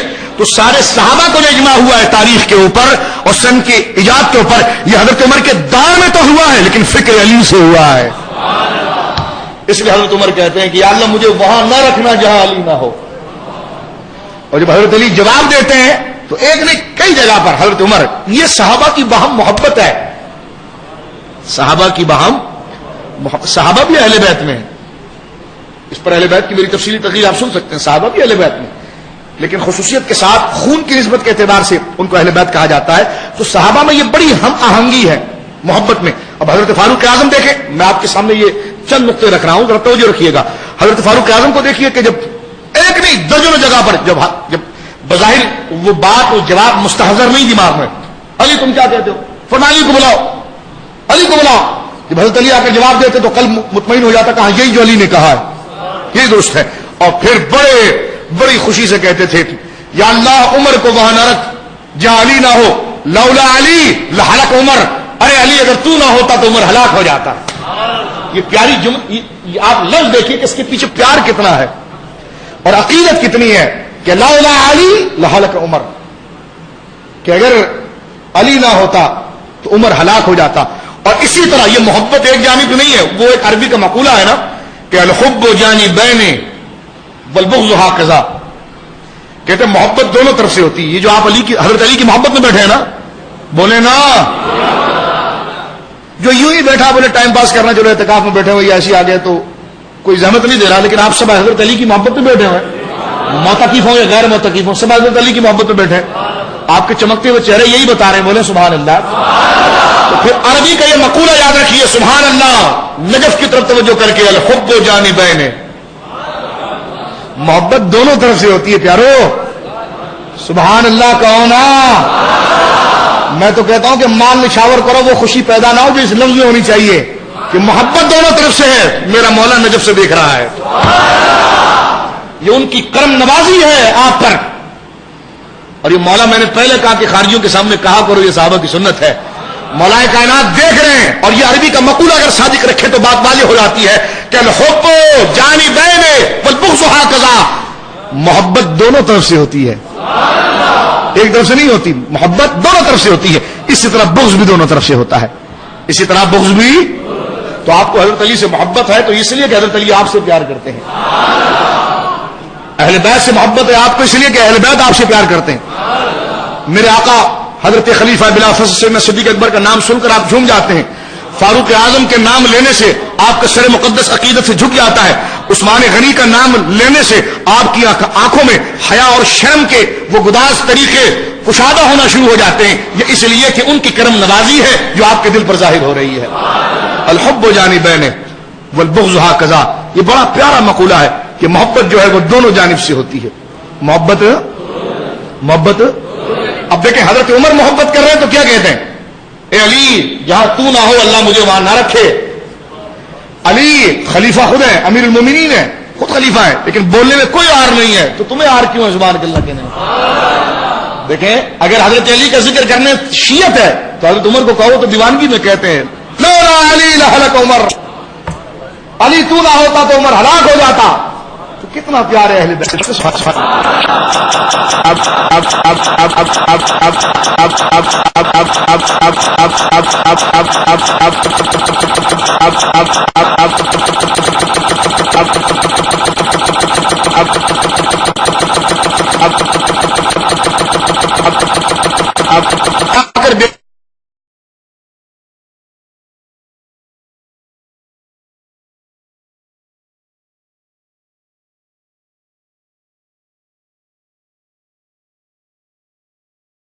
دیکھ لیجیے, وقت میرے پاس نہیں ہے, وقت ختم ہو رہا ہے, ورنہ میں تفصیلی سے اس کے سامنے ایک ایک جزئی آپ کے سامنے رکھ کرتا. پھر کبھی زندگی رہی تو محبت و عمر والی پر ایک تفصیلی تقریر آپ کے سامنے رکھ کروں گا, اس میں یہ قاعدے شرائط کے ساتھ ذکر کروں گا. لیکن یہاں میں آپ کو بتاتا ہوں کہ حضرت علی کی زندگی کو اگر آپ دیکھیں تو حضرت علی نے بہت پرفتن دور پایا, ہر جگہ ہنگامے, فساد, پریشانیوں کو دور تھا.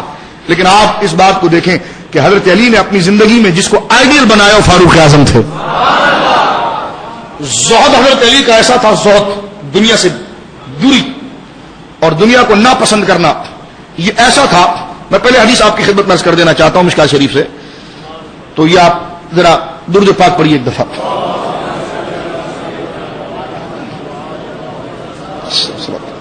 حضرت ابو ہریرہ رضی اللہ تعالیٰ فرماتے ہیں, غور سے اس حدیث کو سنیے, میرے آقا نے زندگی کے پانچ بڑے پیارے اصول بیان کیے ہیں.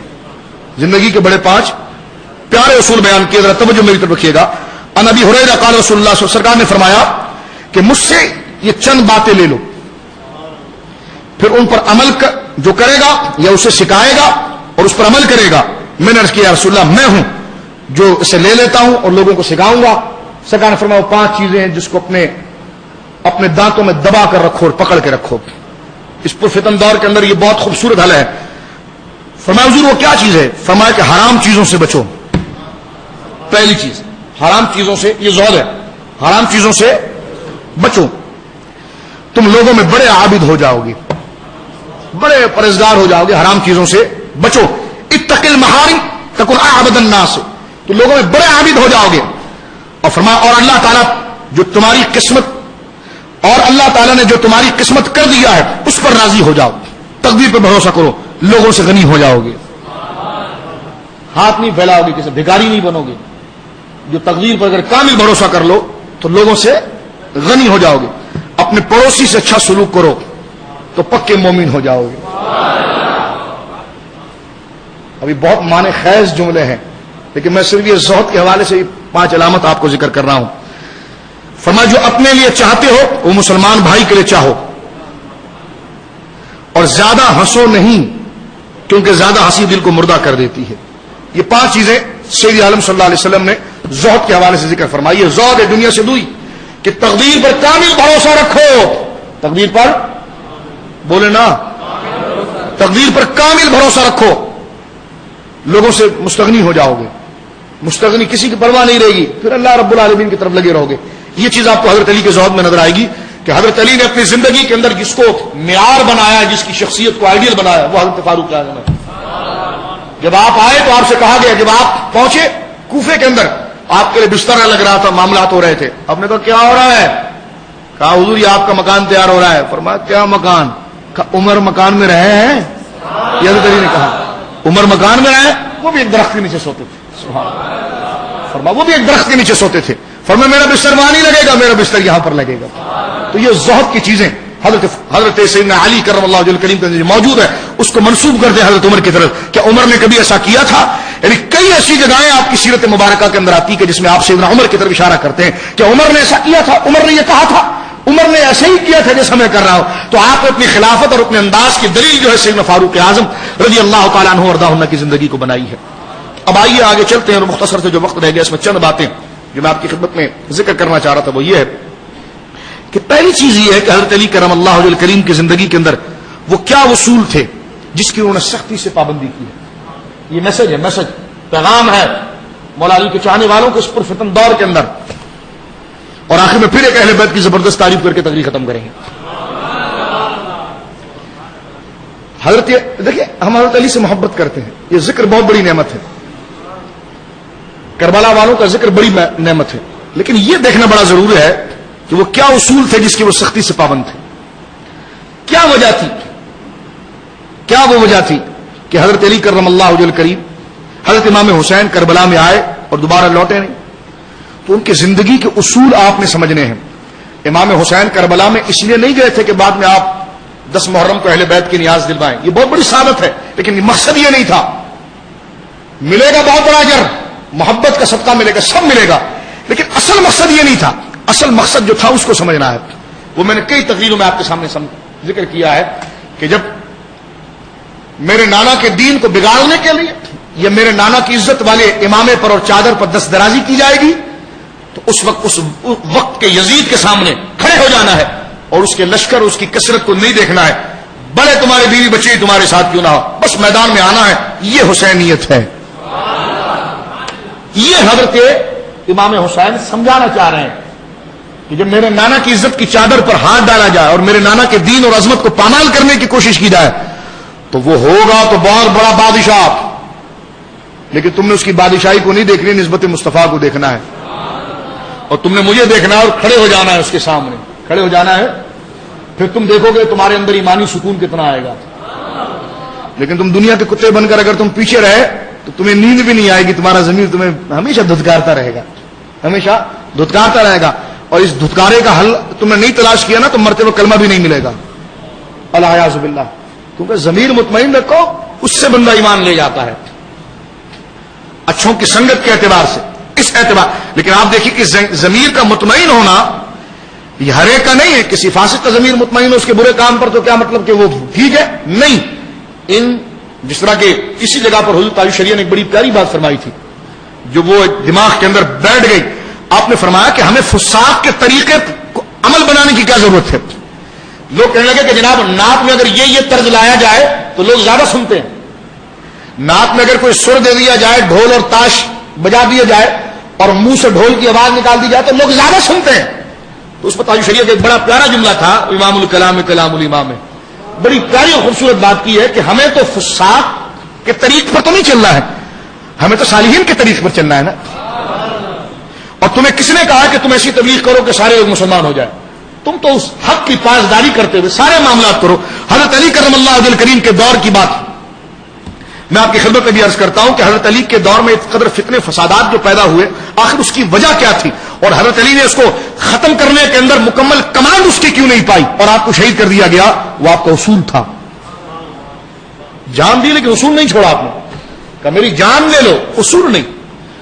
بدعملی کرو گے اس کا مطلب اگر تم بدماش بن گئے ہو تمہارے پاس اسلحہ زیادہ آ گیا ہے، تمہارے پاس فوج زیادہ آ گئی، تو میں اپنے اصول چینج کر لوں؟ فرمایا نہیں، جان دے دوں گا، اصول چینج نہیں کروں گا، کیونکہ اصول مجھے مصطفیٰ نے دیے ہیں.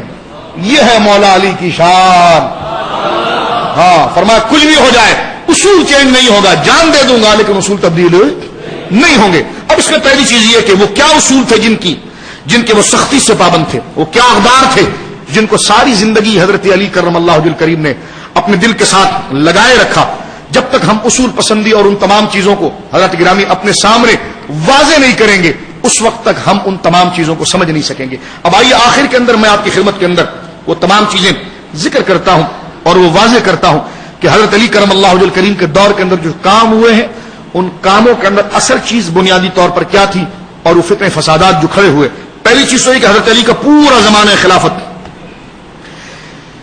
جنگی اور شورش کی نظر ہو گیا، مار دھاڑ لڑائی جھگڑا اس کی نظر ہو گیا. اس کی وجہ کیا تھی؟ خیر وقت میرا مکمل ہو گیا ہے تو میں اس کی تفصیل میں نہیں جاتا، چند باتیں آپ کی خدمت میں عرض کرتا ہوں. آپ نے بھی دور دراز کا سفر کرنا ہوتا ہے، انشاءاللہ زندگی رہی اور مولا کی تعریف کے لیے رہی تو ورنہ زندگی سے کیا کرنا ہے؟ اس زندگی سے کیا کرنا ہے؟ بس یہ پڑھ لیا، یہ دل میں چراغ روشن ہو گیا ہے، یہ ہماری قبروں کو روشن رکھے گا. جو ہماری قبروں پر آئے گا اس کی قبریں روشن ہو جائیں گی، اس کی زندگیاں روشن ہو جائیں گی.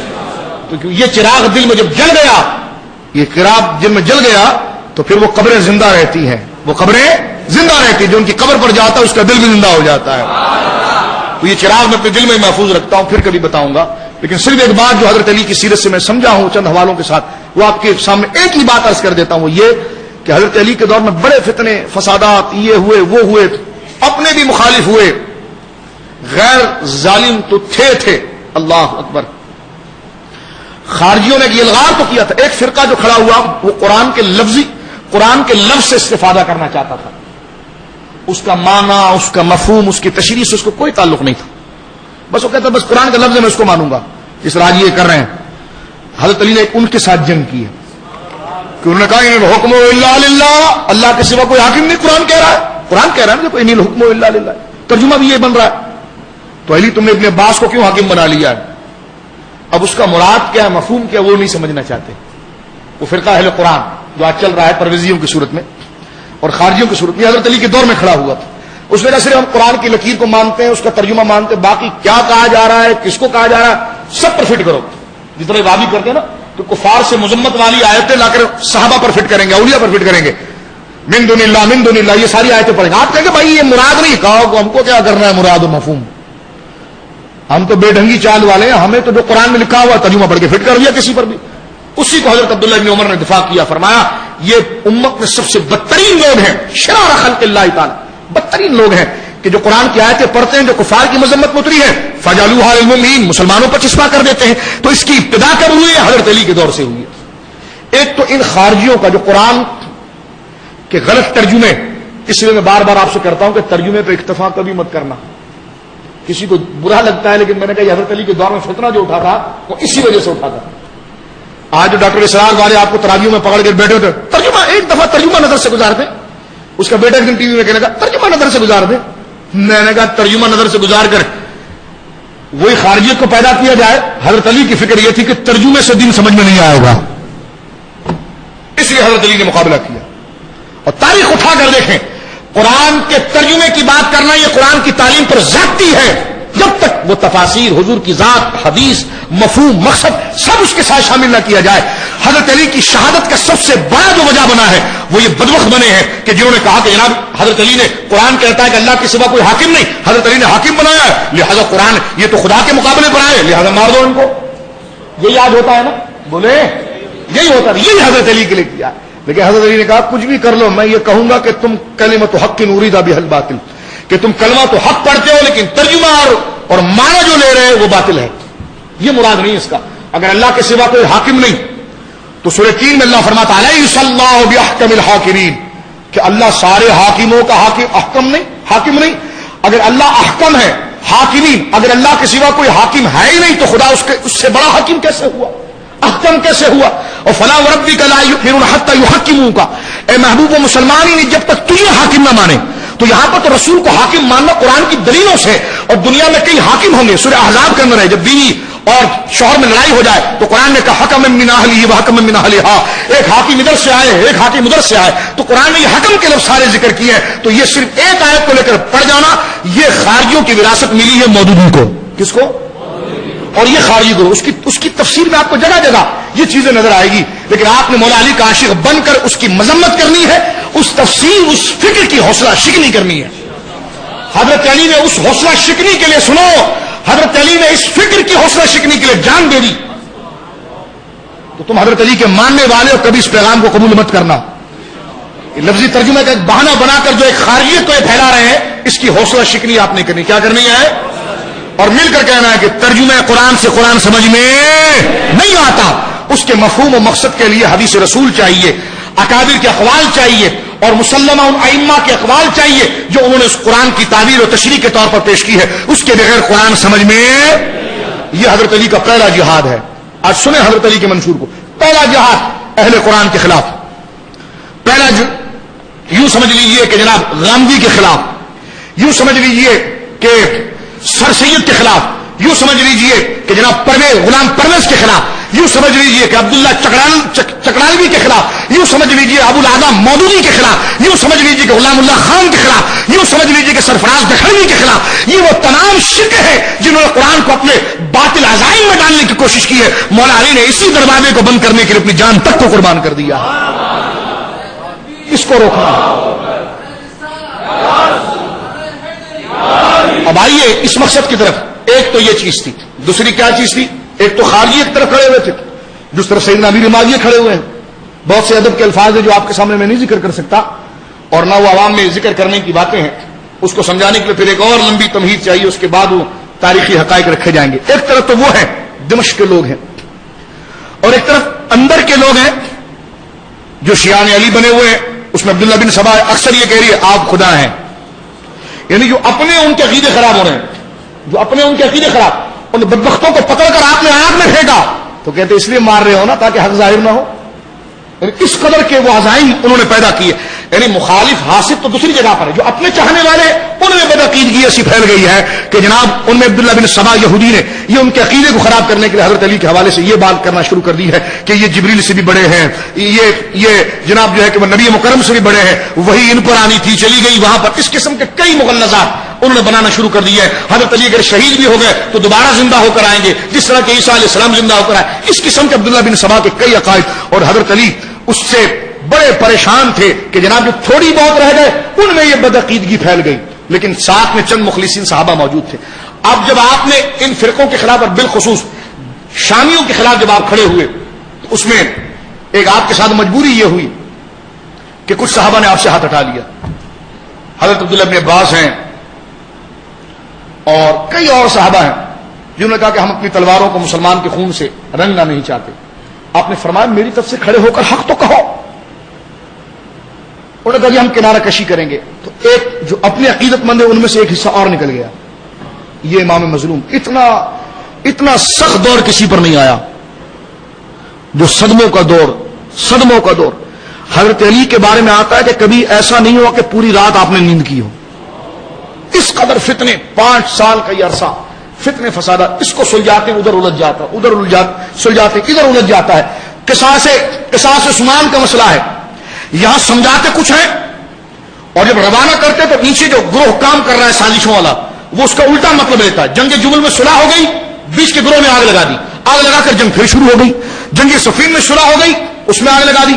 پھر ایک جو سب سے بڑا گروہ تھا وہ یہ کہتا تھا کہ عثمان غنی نے ہمیں فلاں منصب فلاں کام میں ہماری تنخواہ 20 روپے تھی، انہوں نے ہمیں 100 روپے دے دیے.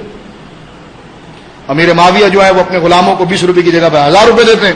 حضرت فرمایا میرا ایک اصول ہے، تمہاری یہ ڈیوٹی ہے، تم نے پورا کرنا ہے. یہ مال رعایا کا ہے، اس میں کوئی گڑبڑ تم نے کی تو تمہاری خیر نہیں. تو حضرت علی کا ایک اقدام جو اپنے اصول کی پاسداری، امانت دیانتداری، اور پروردہ رسول ہیں. رسول کا پہلا تعارف ہی امانت سے ہوا ہے. امین و صادق پروردہ رسول ہیں. فرمایا یہ نہیں ہو سکتا. ان مالوں پر سخت نظر، جو اپنے ہیں وہ غربت میں. فرمایا رعایا مر رہی ہے، یہ پیسہ میں تمہیں کیسے دے دوں؟ کس کو خون بہایا جا رہا ہے، ان کے لواحقین کو دینا ہے، آگے جنگیں چل رہی ہیں، مہمیں چل رہی ہیں. اور جو فتوحات کے سلسلہ وہ بند ہو کر رہ گیا ہے. جو سپاہی ہے، وہ ذرائع جرنیل ہے، وہ تقاضا کر رہے ہیں کہ بونس دیا جائے، تقاضا کر رہے ہیں پیسہ بڑھایا جائے. آپ نے کہا نہیں ہو سکتا، اس حصول کی پاسداری کرو. جو اگر غلط کام کرتا ہے، مثال کے طور پر بصرہ کے ایک عمال نے جس کو وزیر خزانہ بنایا گیا تھا، اس نے پتہ نہیں کتنے لاکھ درہم لے کر لونڈیاں خریدی اور غلام خریدے اور آزاد کر دیے. حضرت علی کی محبت میں آزاد کیا، اس کو آپ نے طلب کیا. فرمائے تو نے یہ کام کیا کیا؟ مال غنیمت اور گویا کہ خزانے میں سے تو نے پیسہ لے کر، رفاع عامہ کے کام میں سے پیسہ لے کر تو نے لونڈیاں خرید و آزاد کر دیا. کام تو بہت اچھا کیا، لیکن تو نے یہ کیا کیسے؟ آپ نے اس کو معطل کیا. وہ ایک الگ بغض کی فضا چل پڑی، حاسدین ادھر سے اور کھڑے ہونے لگے. گویا کہ اپنے اصول کو حضرت علی کرم اللہ وجہ کریم نے کبھی فراموش نہیں کیا، اور اصول کے لیے حضرت علی کرم اللہ وجہ کریم نے اپنی جان کا آخری خون کا آخری قطرہ تو دے دیا، لیکن فرمایا نہیں، جو منصب میرے پاس آیا اس میں دغا اور فراڈ نہیں ہوگا، اس میں کوئی ہیرا پھیری نہیں ہوگی، اس میں کوئی کذاب تصنع اور بناوٹ کرنے والا اوپر نہیں آئے گا. اور ایک وقت ایسا ہو گیا جس طرح کے، اور ارادے کی پختگی وہ کیا ہے، انہیں اپنے آقا پر بڑا اعتماد تھا، سب سے بڑا اعتماد. حضرت علی کی زندگی کی سب سے بڑی معراج حب رسول، حضور سے تعلق. اور روتے تھے کہ یا رسول اللہ میں یہاں سے فارغ ہی نہیں ہوتا کہ آپ کے دربار پر حاضر ہو جاؤں. میں اس قدر مصائب میں گر گیا ہوں، میرے لیے کوئی آسانی فرمائے. اور جسم جو ہے وہ نحیف سے نحیف ہوتا چلا جا رہا ہے، کمزوری غالب آ گئی ہے. لیکن حضور سے تعلق اور محبت کا تعلق ایسا ہے، جو اس روایت کو میں ذکر کر دوں کہ آپ امیر المومنین ہیں، امیر المومنین ہیں، لیکن آپ دیکھیے کہ حضرت امیر المومنین، ایک الزام جو بہت بڑا حضرت علی پر آتا ہے کہ آپ نے قصاص کیوں نہیں لیا حضرت عثمان کا. یہ سوال ایک دن زندگی میں حضرت علی بیٹھے ہوئے تھے، بڑے پریشان تھے، تو امام حسن نے پوچھا. امام حسن سے بڑی پیار کرتے تھے، سبحان اللہ. حضرت امام حسن سے بڑی محبت تھی حضرت علی کو، اور کہتے تھے حسن تو میرے سامنے تو تقریر کر دیا کر، یعنی انا مدینۃ العلم والی بابھا، حکمت و حلم و دانائی کا خزانہ، فقہ و دانائی اور حکمت و کمال کے اندر توتی بولتا ہے. بڑے بڑے صحابہ آپ کے سامنے بات نہیں کرتے، لیکن آپ امام حسن سے اتنے خوش تھے، فرماتے تھے میں تیری تعریف لوگوں سے سنتا ہوں، حسن کبھی میرے سامنے بھی تو کچھ بول دیا کر. امام حسن کہتے ہیں حضور میری ضرورت نہیں ہوتی آپ جیسے علم و دانش اور حکمت کے بادشاہ کے سامنے میں لب کشائی کروں. ایک دن ایک صحابی نے آ کے پوچھا امام حسن درس دے رہے ہیں. حضرت علی فوراً اٹھے اور گئے اور ایک ستون کے پیچھے کھڑے ہو گئے اور کان لگا کے سنتے رہے. حضرت امام حسن کو نہیں پتا چلا کہ حضرت علی آ چکے ہیں، اور آپ نے پوری تقریر سنی، اور بعد میں جب ظاہر ہوئے تو امام حسن کو سینے سے لگایا، فرمایا ہاں یہ وہی علم تھا جو مجھ سے تجھ میں منتقل ہو گیا. کیسا پاک گھرانہ ہے، سبحان اللہ. ایک دفعہ سارے ثواب کے لیے پڑھے نا درود پاک، اللہم صلی اللہ.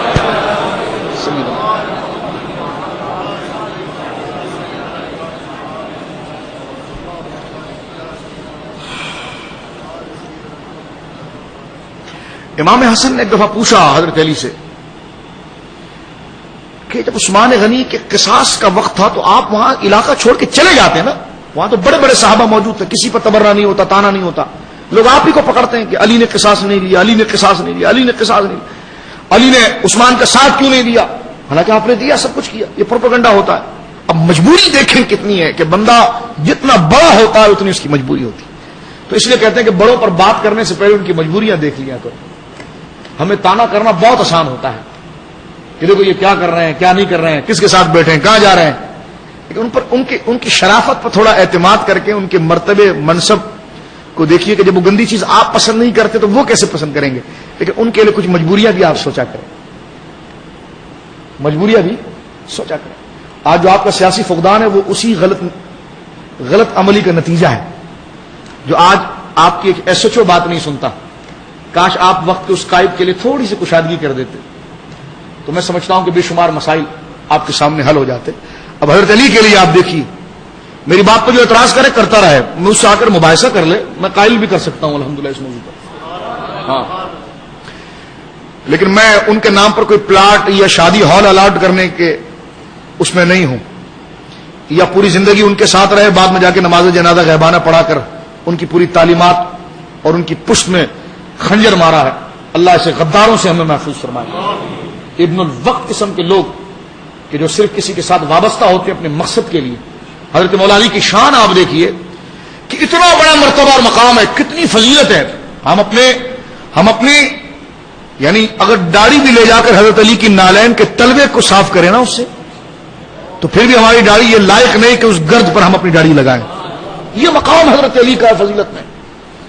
لیکن مجبوری آپ دیکھیے کہ امام حسن نے ایک دن بول دیا کہ حضور یہ ہر جگہ سے آپ پر تانے ہوتے ہیں, عثمان غنی کے بارے میں آپ نے نہیں کیا, قصاص نہیں لیا, یہ نہیں کیا, وہ نہیں کیا, تو آپ اس علاقے کو چھوڑ کر نکل کیوں نہیں گئے؟ حضرت علی پہلے چپ رہے کہ سوال مکمل ہو کہاں کہ حسن اتنا مجبور تھا کہ نہ رہ سکتا تھا نہ نکل سکتا تھا. میں مدینے میں اتنا مجبور تھا, حالات وہ تاریخ میں آپ پڑھ سکتے ہیں مستند تاریخوں کے اندر, کہ میں اتنا مجبور ہو گیا کہ نام عثمان کا مکمل طور پر ساتھ واضح طور پر دے سکتا تھا, جو کرنا تھا وہ دیا, اپنے بیٹوں کو لے جا کے دروازے پر کھڑا کر دیا, حسن و حسین کو کھڑا کر دیا اور کہا کہ عثمان کی حفاظت کرو. لیکن کچھ حالات ایسے تھے کہ وہاں سے میں نکل بھی نہ سکا. لیکن پھر فرماتے ہیں ہاں خدا جس کو مقبول کرنا چاہتا ہے اسی پر آزمائش ڈالتا. تو کہتے یہ تانے میرے عاجزی فرماتے ہیں, اگر یہ میری گناہوں کا نتیجہ ہے تو پھر میں اللہ کی رضا کے لیے اس پر صبر کرتا رہوں گا. اور میں بڑے واضح طور پر کہتا ہوں حضرت اس بات کو آپ سن لیجئے, حضرت علی پر جتنا بوجھ آیا نہیں, اگر کسی اور پر آتا تو اس کو پتا چل جاتا کہ نظام خلافت چلایا کس طرح جاتا ہے. بعد کے والوں کی بات کر رہا ہوں میں. اور آج اگر ایسا بوجھ اگر کسی پر آئے, لیکن حضرت علی نے تمام چیزوں کو, میں سمجھتا ہوں کہ 12 سے 15 فتنے اتنے خطرناک کھڑے ہوئے تھے, لیکن اس کے باوجود آپ نے اپنی شہادت کے بعد اس منصب کو چھوڑا, لیکن اس اصل منصب کو جو ہدایت کا منصب تھا اس آپ نے نہیں چھوڑا.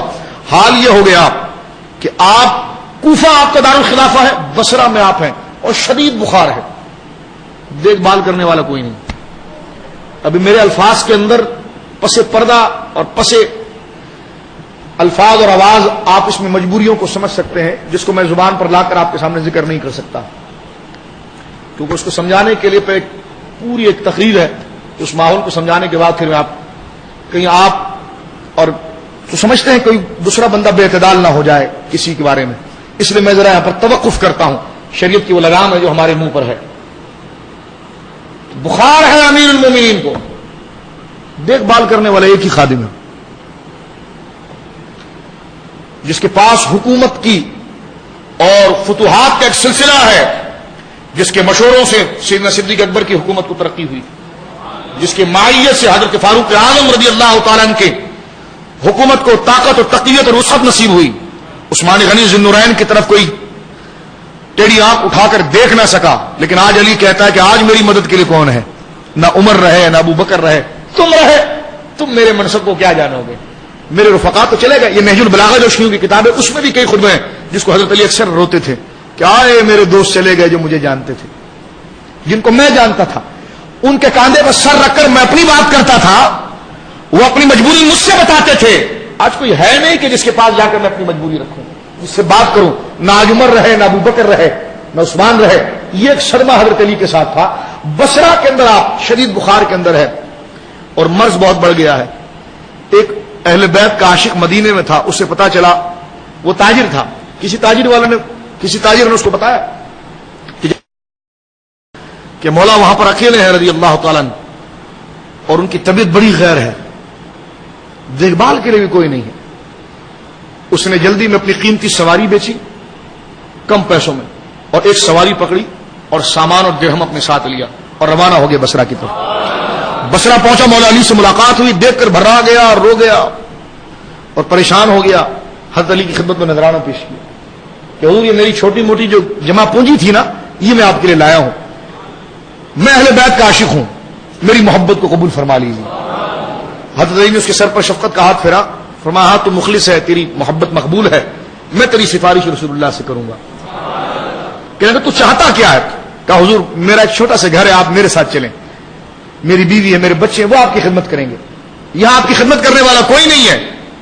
حضرت علی خاموش رہے اور تھوڑی دیر کے بعد فرمایا کہ تو کیا سمجھتا ہے میں یہیں مر جاؤں گا؟ تو یہ خوف ہے؟ فرمایا نہیں, اس کا نام تاریخ میں موجود ہے. فرمایا نہیں ایسا نہیں ہوگا, سن, مجھے سب سے زیادہ اعتماد اپنے محبوب آقا پر ہے صلی اللہ علیہ وسلم. انہوں نے فرمایا تھا کہ یہ میری داڑھی جب تک خون سے تر نہیں ہوگی اس وقت تک میں اس دنیا سے رحلت نہیں کروں گا، ابھی میرا وقت باقی ہے. وہ رونے لگا، اس کو محبت سے رخصت کیا. لیکن بات بتانے کا مقصد یہ کہ حضور کی تلقین پر بھروسہ کتنا ہے. اور جس وقت عبد الرحمن بن ملجم، وہ بدبخت، وہ کوئی گردوارے یا مندر سے نہیں آیا تھا، اس کو باقاعدہ ایک مسجد کے اندر ٹرین کیا گیا تھا، اس کی ذہن سازی کی گئی تھی. اسے کہا گیا تھا کہ تو یہ پارا بھی پڑھ، یہ پارا بھی پڑھ. وہ پورا قرآن پڑھ کر آیا تھا، تلوار کو دھاڑ دے کر آیا تھا. لوگ اس کو ابن ملجم کہتے ہیں.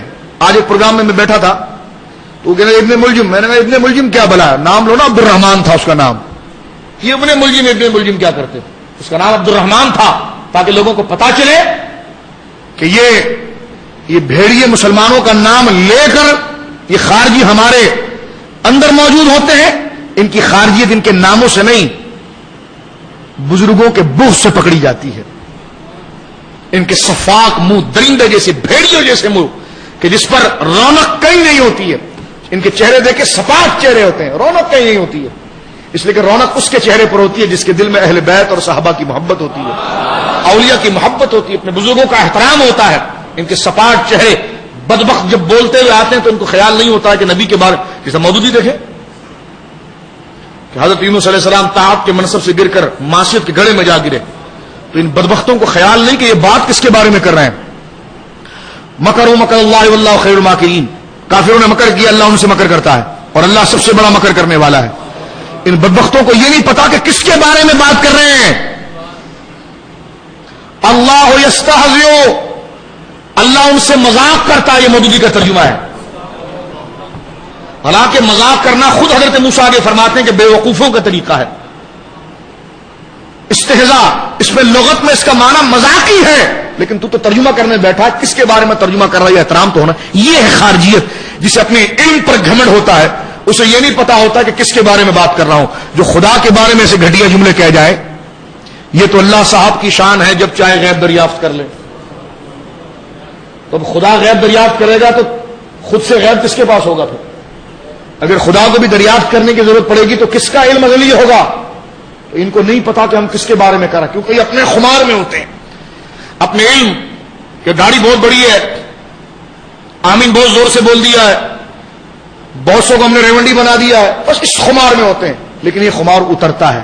یہ خمار، یزید ان سے زیادہ خمار میں تھا، فرعون ان سے زیادہ خمار میں تھا، نمرود ان سے زیادہ خمار میں تھا، لیکن مقابلے میں حق ہمیشہ تنہا کھڑا ہوا ہے. لیکن آج نمرود، فرعون، قارون، ان کا نام لینے والا کوئی نہیں ہے، لیکن اہل حق کے نام سے آج بھی ہمارے دل دھڑک رہے ہیں. اور قیامت اور میدان حشر میں انہی کو عزت کے ممبروں پر بٹھایا جائے گا.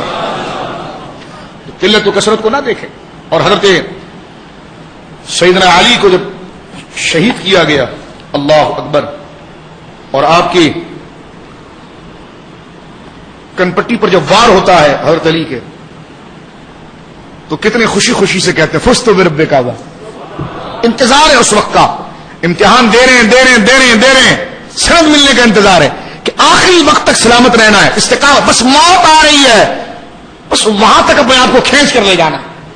اس کے بعد راحت ہی راحت ہے، آرام ہی آرام ہے، عیش ہی عیش ہے. قرب مصطفیٰ ہے، کوثر کا جام ہے، سرکار کا دیدار ہے، آپ کے سائے کی میٹھی میٹھی چھاؤں ہیں، بزرگوں کے چہرے ہیں جو استقبال کے لیے کھڑے ہوئے ہیں. فرمایا کھینچ کر جانا ہے وہاں. اور جب پہلا بار ہوا، یہ کیا ہو گیا، وہ کیا ہو گیا. یہ تو جو دنیا میں ہمیشہ رہنا چاہتا اس کے لیے ہے، لیکن جو اپنی خدمت سے مطمئن ہے وہ یہی کہتا فزت برب کعبہ، رب کعبہ کی قسم میں کامیاب ہو گیا. میں نے اس لفظ کی پہلے بھی وضاحت کی آپ کے سامنے کہ یہ لفظ نکلتا کب ہے دل سے. فزت برب کعبہ، یہ اس کے منہ سے نکلتا ہے جو موت سے محبت کرتا ہے. اور حضور نے فرمایا کہ جو دنیا سے نفرت کرے اور موت سے محبت کرے وہ مومن خالص ہے. جو موت سے محبت کرتا ہے وہ موت کے پیچھے بھاگتا ہے اور موت اس سے آگے بھاگتی ہے.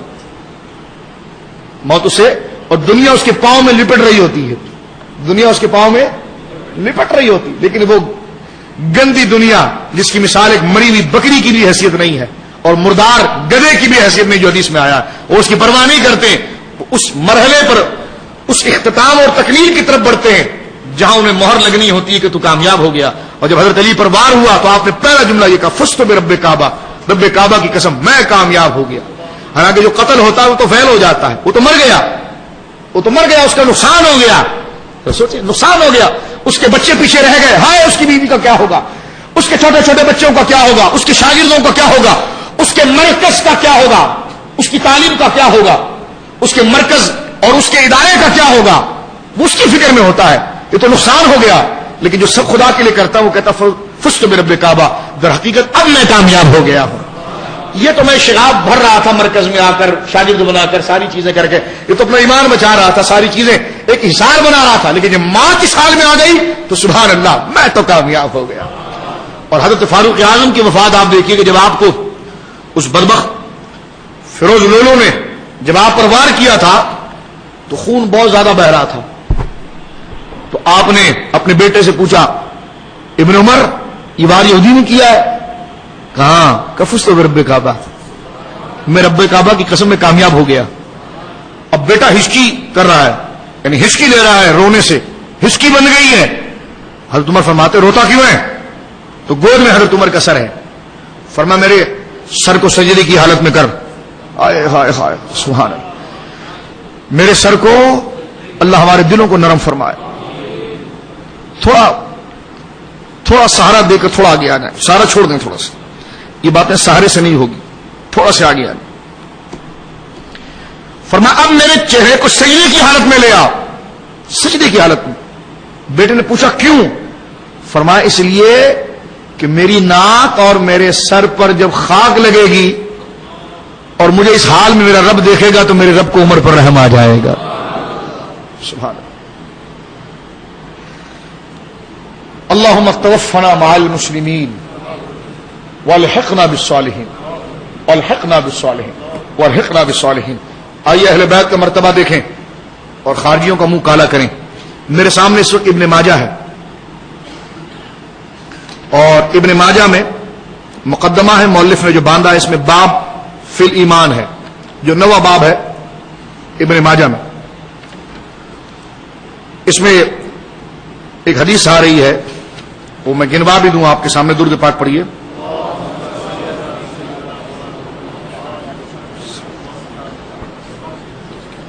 دیکھیں سبحان اللہ، باب 9 ہے، حدیث نمبر 11،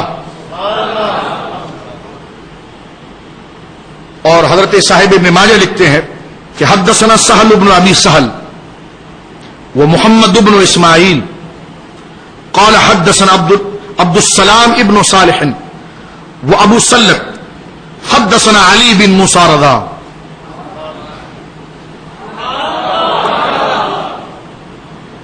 حدثنا علی بن موسیٰ رضا عن ابیہ سبحان اللہ عن جعفر ابن محمد عن ابیہ عن علی ابن حسین عن ابیہ عن علی ابن ابی طالب قال قال رسول اللہ صلی اللہ علیہ وسلم الایمان معرفۃ بالقلب وقول باللسان وعمل بالارکان۔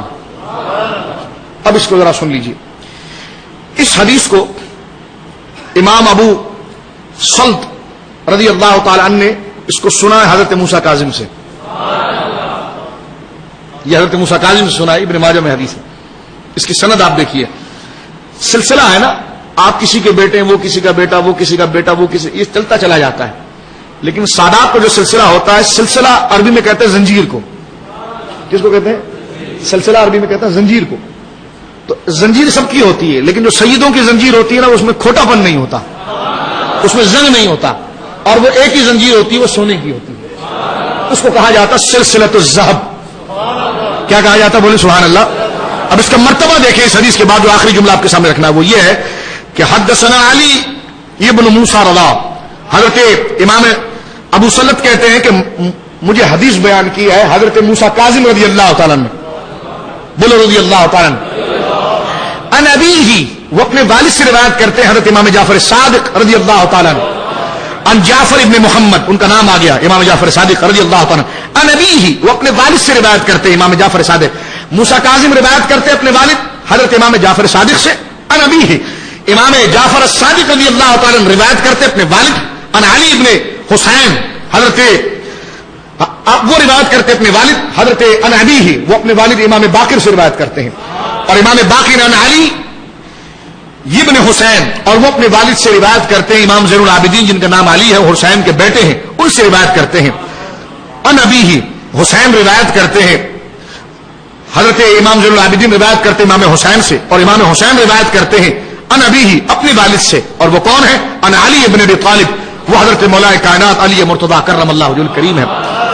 قال، اور مولا علی کہتے ہیں، اب سنیں سند پھر سے، امام مسلط کہتے ہیں مجھے حضرت موسیٰ کاظم نے کہا، موسیٰ کاظم نے سنا حضرت امام جعفر صادق سے، امام جعفر صادق کہتے ہیں میرے والد امام باقر نے فرمایا، امام باقر کہتے ہیں کہ میرے والد امام زین العابدین نے فرمایا، امام زین العابدین کہتے ہیں میرے والد امام حسین نے فرمایا، امام حسین کہتے ہیں کہ میرے والد مولا علی نے فرمایا، مولا علی کہتے ہیں میرے آقا رسول اللہ نے فرمایا. یہ سند پہنچی اوپر تک. فرما الایمان، فرما قال رسول اللہ صلی اللہ علیہ وسلم، رسول اللہ نے فرمایا الایمان معرفۃ بالقلب. یہ ایمان کے بارے میں بات ہے کہ ایمان جو ہے وہ معرفت قلب کے ساتھ ہے. وقول باللسان، اور جو زبان پر بولنا ہے. ایمان کن چیزوں کا نام ہے؟ فرما پہلی چیز معرفت قلب، اور زبان پر ان تمام چیزوں کا اقرار ہو. وعمل بالارکان، اور جو چیزیں اسلام نے رکھی ہے ان ارکان پر عمل کرنا. یہ حدیث آ گئی، اس میں حضرت موسیٰ کاظم تھے، انہوں نے اپنے والد امام جعفر صادق، حضرت امام جعفر صادق سے سنا، انہوں نے امام باقر سے سنا، انہوں نے زین العابدین سے سنا، انہوں نے امام حسین سے سنا، انہوں نے حضرت علی سے سنا.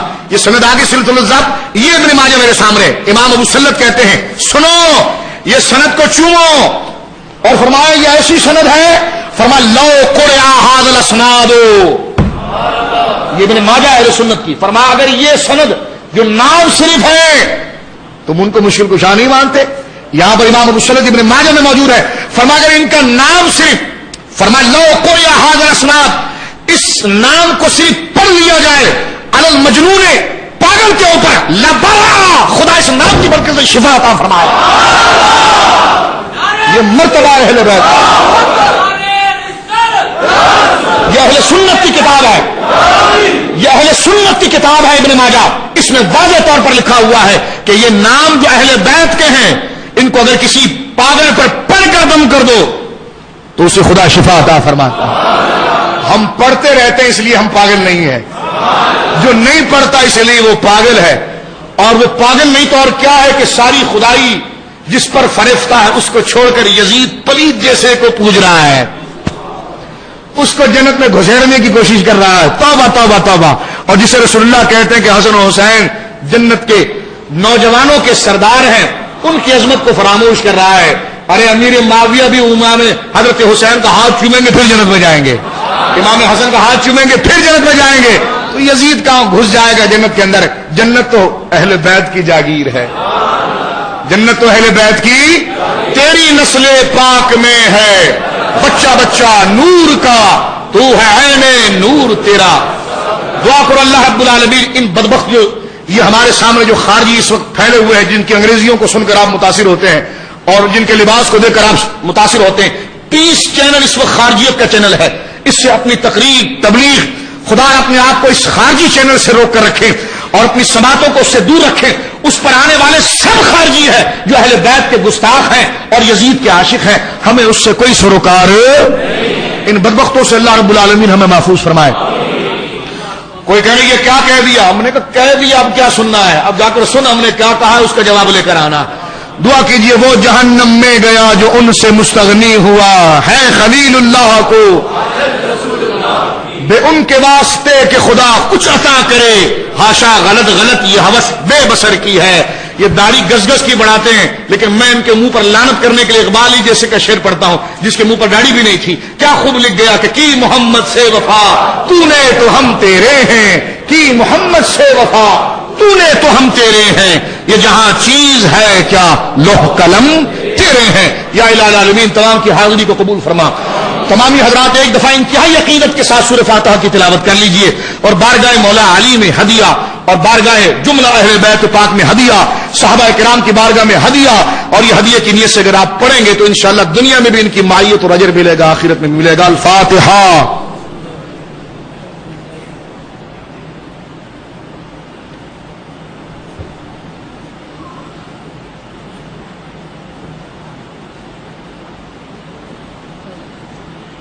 مولا کریم ہماری حاضری قبول فرما، جتنے افراد شریک ہوئے تمام کی حاضری قبول فرما۔ مولا کریم نشست کے دوران اگر جسمانی نکاحت کے اعتبار سے کچھ کوفت رہی ہو تو اس ذکر کی برکت سے دونوں جہانوں کی کوفت کو ختم فرما، راحت میں تبدیل فرما، آسانیوں میں تبدیل فرما، ہمارے لیے آسانی فرما، اہل بیت کے نام سے آسانی فرما۔ مولا کریم ہمارے بچوں کے لیے آسانی فرما، یا اللہ ہمارے مرحومین جو اس دنیا سے رخصت ہو گئے ہمارے والدین کے لیے آسانی فرما دے، ان کی قبر کو ان کے لیے آسانی اور راحت کا مرجع بنا دے۔ مولا کریم ان کی قبر سے ہر قسم کی گھٹن کو ختم فرما دے، اہل بیت کے فیضان کو ان کے قبور میں جاری فرما، رہتی دنیا تک مولا کریم ہمارے ایمان کی حفاظت فرما، مولا کائنات کے پرچم کو دراز سے دراز کرنے کی توفیق مرحمت فرما، اسی محبت میں ہمیں شہادت کی موت عطا فرما، کل قیامت میں تیرے محبوب کی شفاعت نصیب فرما۔ مولا کریم ہم تیری بارگاہ میں واسطہ پیش کرتے ہیں سیدنا حضرت امام موسیٰ کاظم رضی اللہ تعالیٰ عنہ، ان کے والد حضرت امام جعفر صادق، ان کے والد حضرت امام باقر، ان کے والد حضرت امام زین العابدین، ان کے والد حضرت امام حسین، ان کے والد حضرت مولا علی رضی اللہ تعالیٰ اجمعین کا مولا کریم ان ناموں کی برکت سے دنیا و آخرت میں ہماری اور ہمارے بچوں کی لاج رکھ لے۔ مولا کریم ہمارے بچوں کی لاج رکھ لے، یا اللہ ہماری اور ہمارے بچوں کی لاج رکھ لے۔